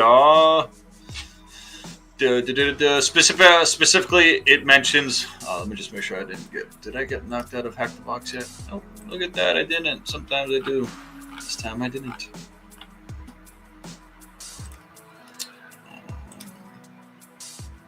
Just so it mentions that this property returns an object that contains the reference of a main module. Since the handlebars is running in a sandbox environment, we might be able to use the main module property to directly load the main function. And since the main function is most probably not sandbox, load requires from there. Let's modify our payload once more to see if mode module is acceptable. So let's modify another payload here.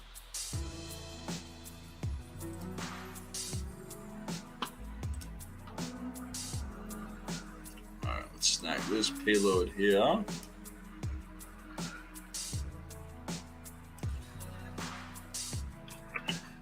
Back into Burp Suites here. We're going to decode it. Let me just clear this out first. Last time.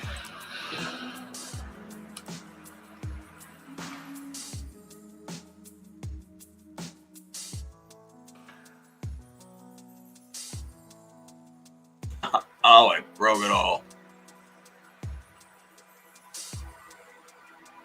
Come on, baby. Up here.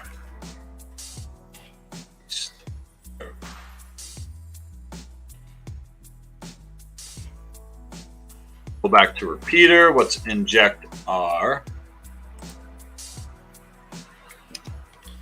new URL right there. And then send it.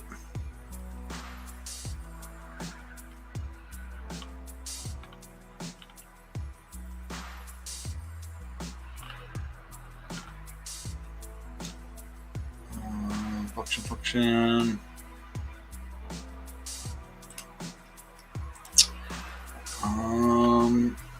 URL encoder payload is sent using the repeater module as shown previously. The following responses is returned, and we got that response. No error this time either. We can see that the extra objects at the end of the response, which means that the property is indeed available. Now let's attempt to call require and load a module. We can load the child process module as it is available on the default Node.js installation, and we can use it to execute system commands modified by the payload as follows. Okay.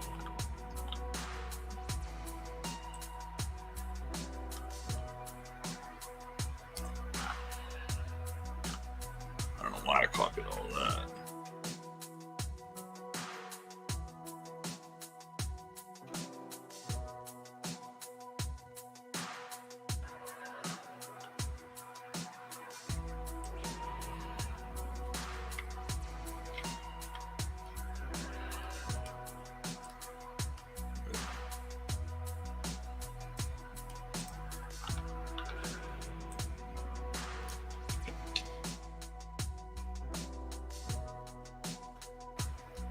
Let's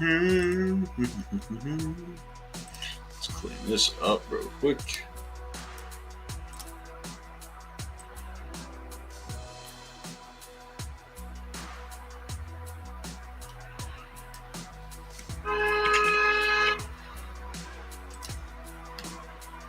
Go back to the coder. That up.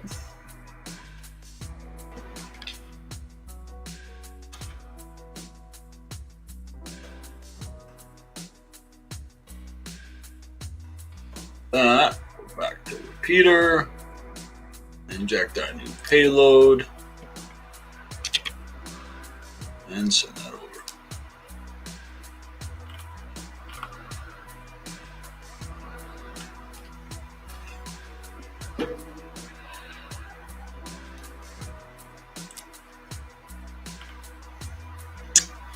After the URL encoder, we get the following responses. Yep. The required object has been called successfully and the child process module loaded. Now let's attempt to run the system commands.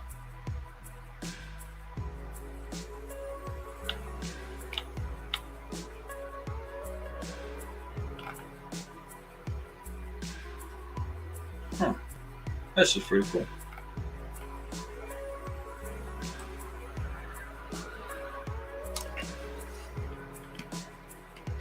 copy. I'm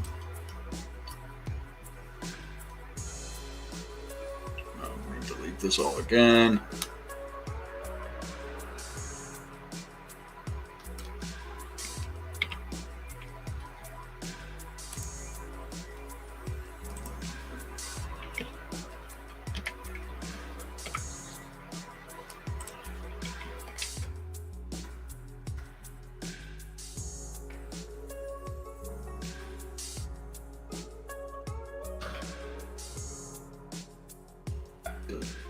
Inject our new URL. Send that.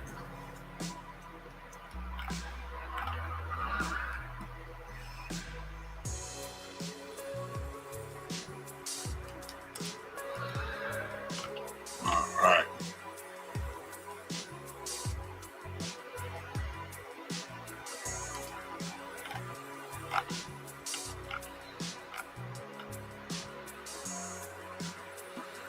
Did I get a root object?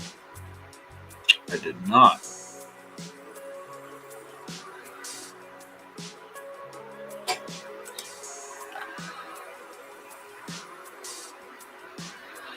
Oh, okay. In the response, we see output of for my command is root.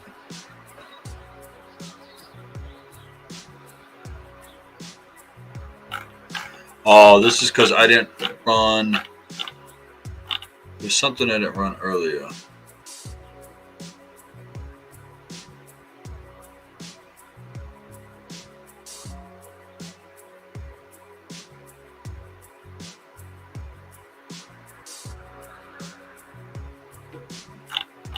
Oh, what was it earlier?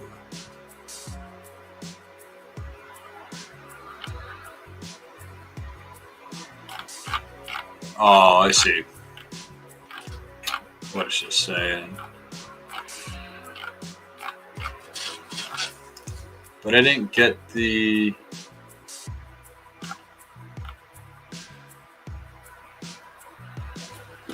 I didn't get the root object. It didn't give me that.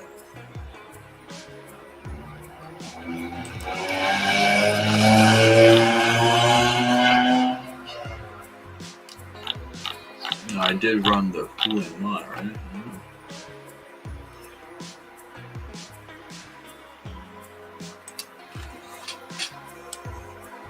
Make sure we do that again.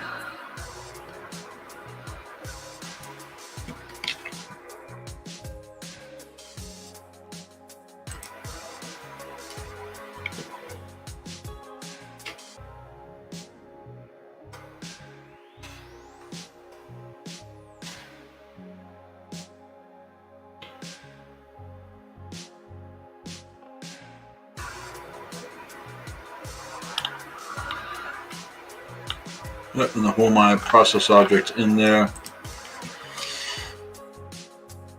Okay.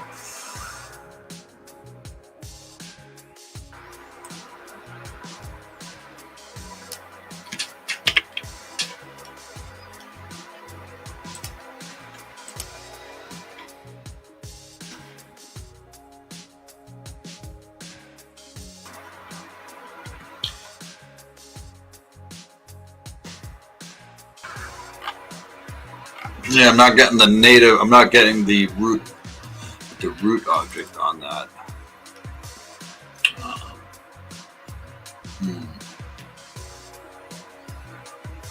It's not giving me the who am I's on this.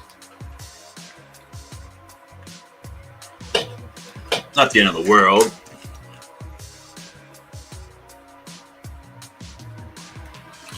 Not the end of the world. Well, I don't know. Begs to differ. Like, I don't want to skip over the next step without getting it, but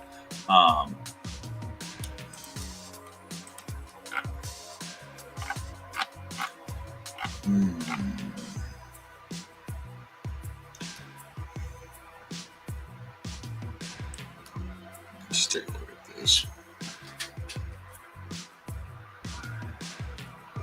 on. Come on, Betsy.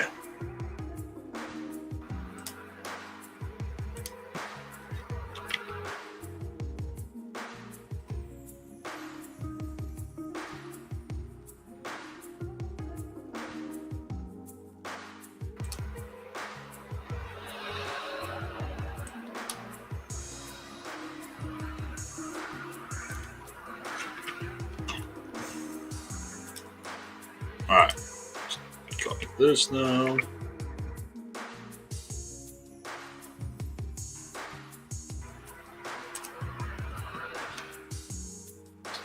Send that over. I got an error. Nope.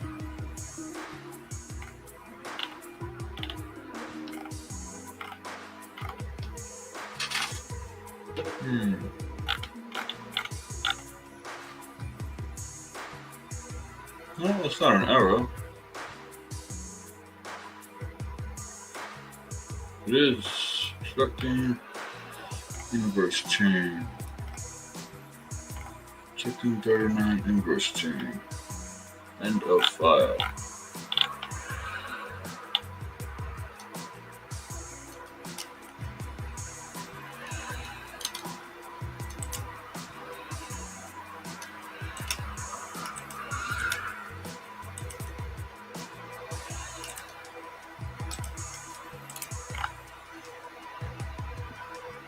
Oh,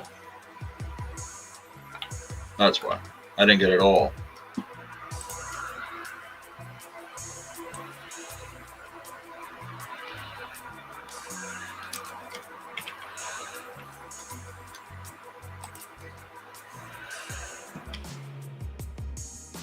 That would be why.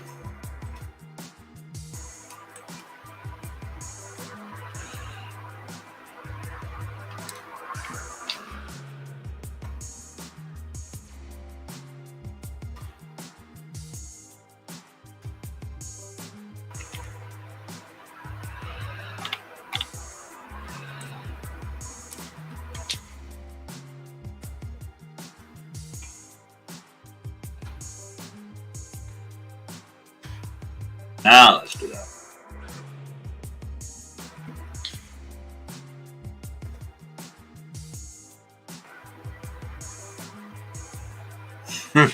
Now everything's breaking.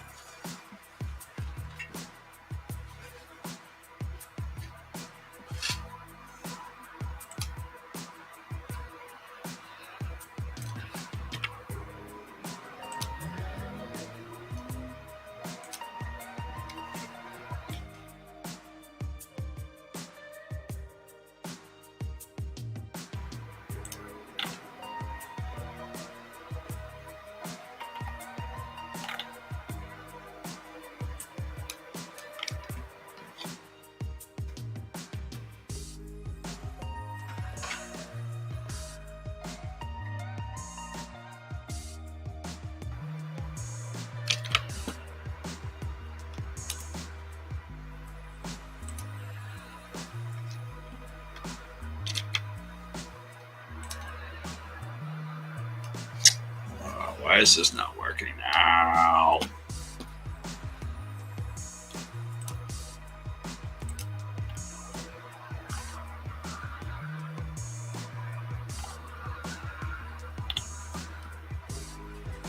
Let's just see if this might be just an error in my copying ability.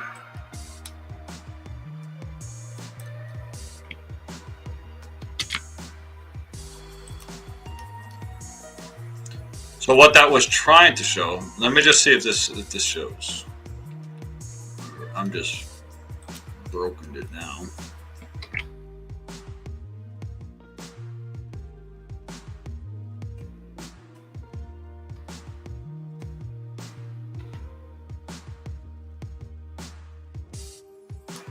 Oh, come on.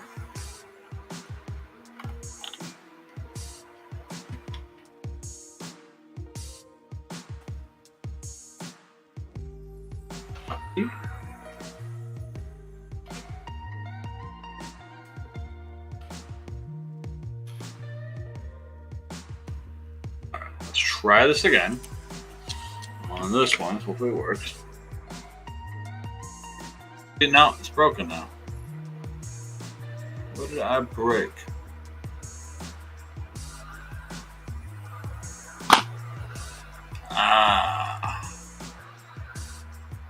What happened, man?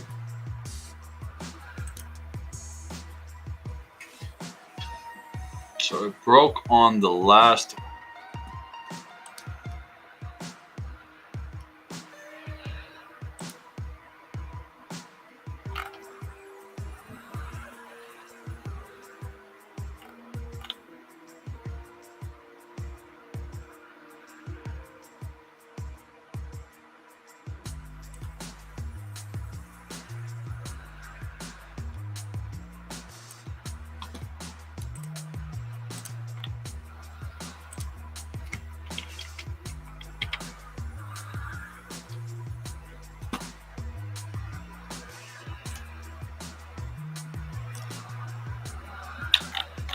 Let's try this again. I think it was just an issue with my copy and pasting last time. Let's erase all of this.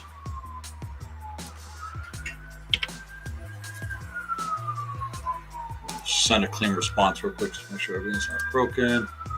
Let's erase all this.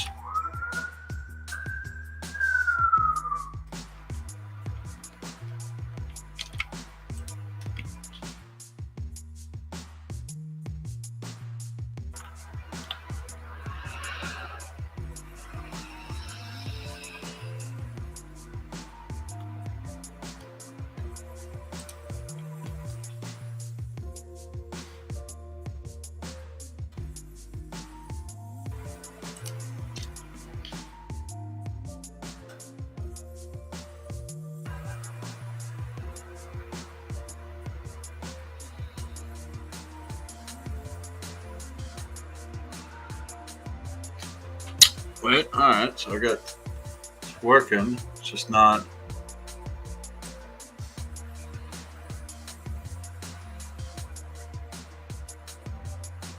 I think it did try to do the command.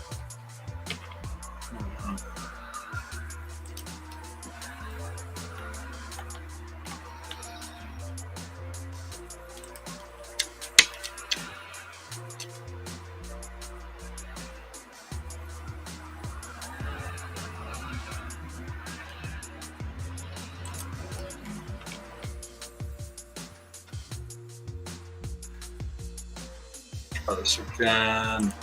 Might have been my space on that one.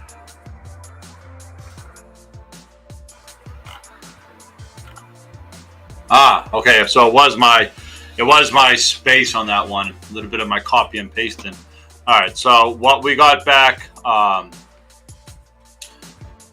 what we got back is the objects that are on the root. On the servers, so the web servers root directory,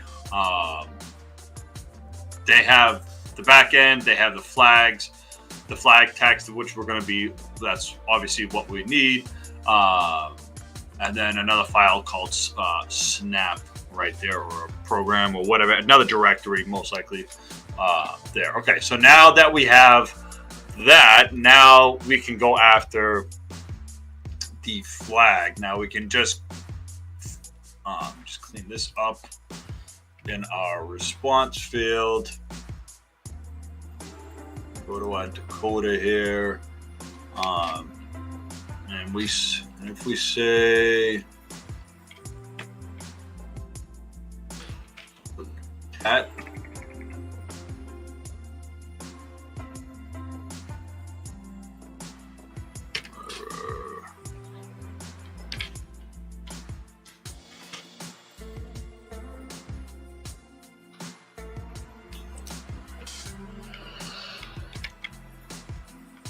We'll go back here. We'll put that in our next response here. Let's see if this works.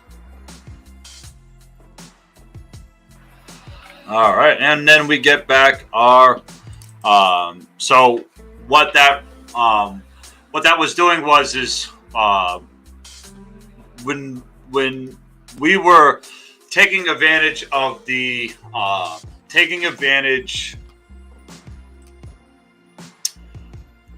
return process main module required there. That allows us to now run commands on that server. So then when I ran cat root flag text, we go back to our response there. We get back our object there, and that object is our flag we're going after. So yeah, so I mean, this was a good lab. Like I said, there's obviously just some critiques I just have for the platform and stuff like that. But other than that, I had to learn burp sweep on the fly. Good looking out, Gamer Golf. I appreciate all your help out there, but learning burp sweep on the fly was definitely interesting. All right, let's save this flag here, because this is going to be what we're going to need to beat this box here.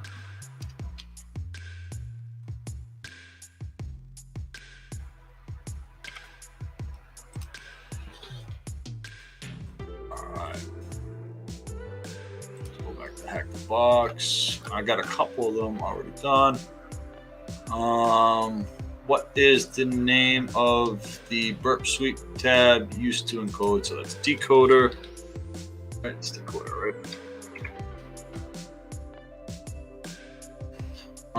In order to send a special character, in order to send a character in our payload HTML, what encoding payload? What type of encoding we're using? What was that? I believe it was. Oh no, URL.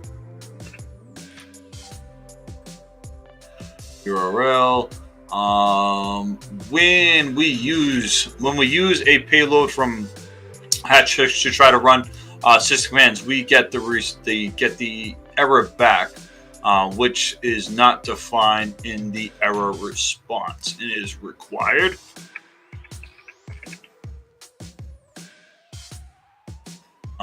What variable is the name of the top level scope in main.js? Top level scope. Global.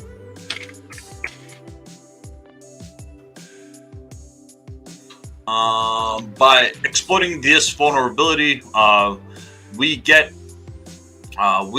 command execution on the as the user. That is the web server. On that is the web server. What is the name of the user? It's root. And then our flag.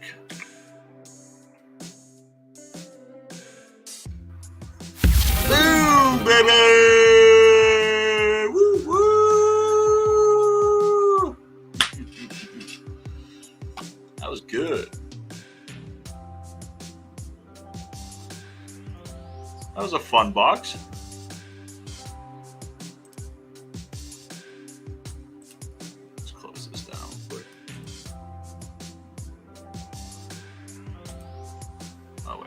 Yes, I do want to close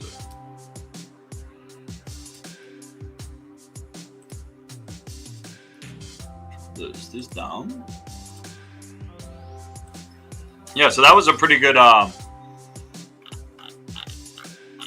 was a pretty fun lab there. Bike. So that's bike. Next we have Pennyworth. What's Pennyworth? Just look at the walkthrough real quick with you guys.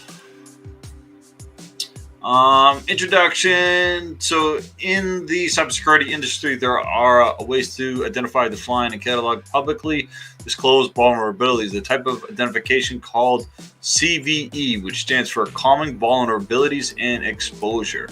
Host analysts, and each vulnerability is assigned a severity rating called CVSS score, ranging from 0 to 10.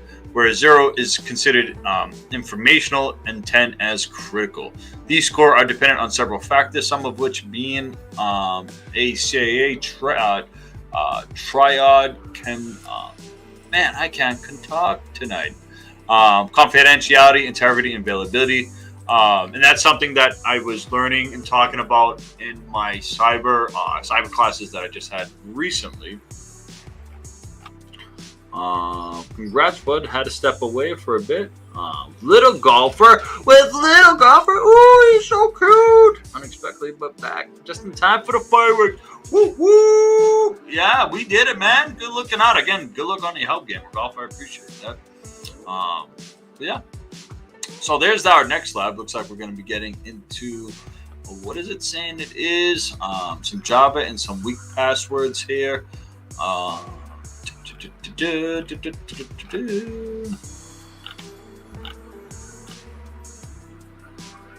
right.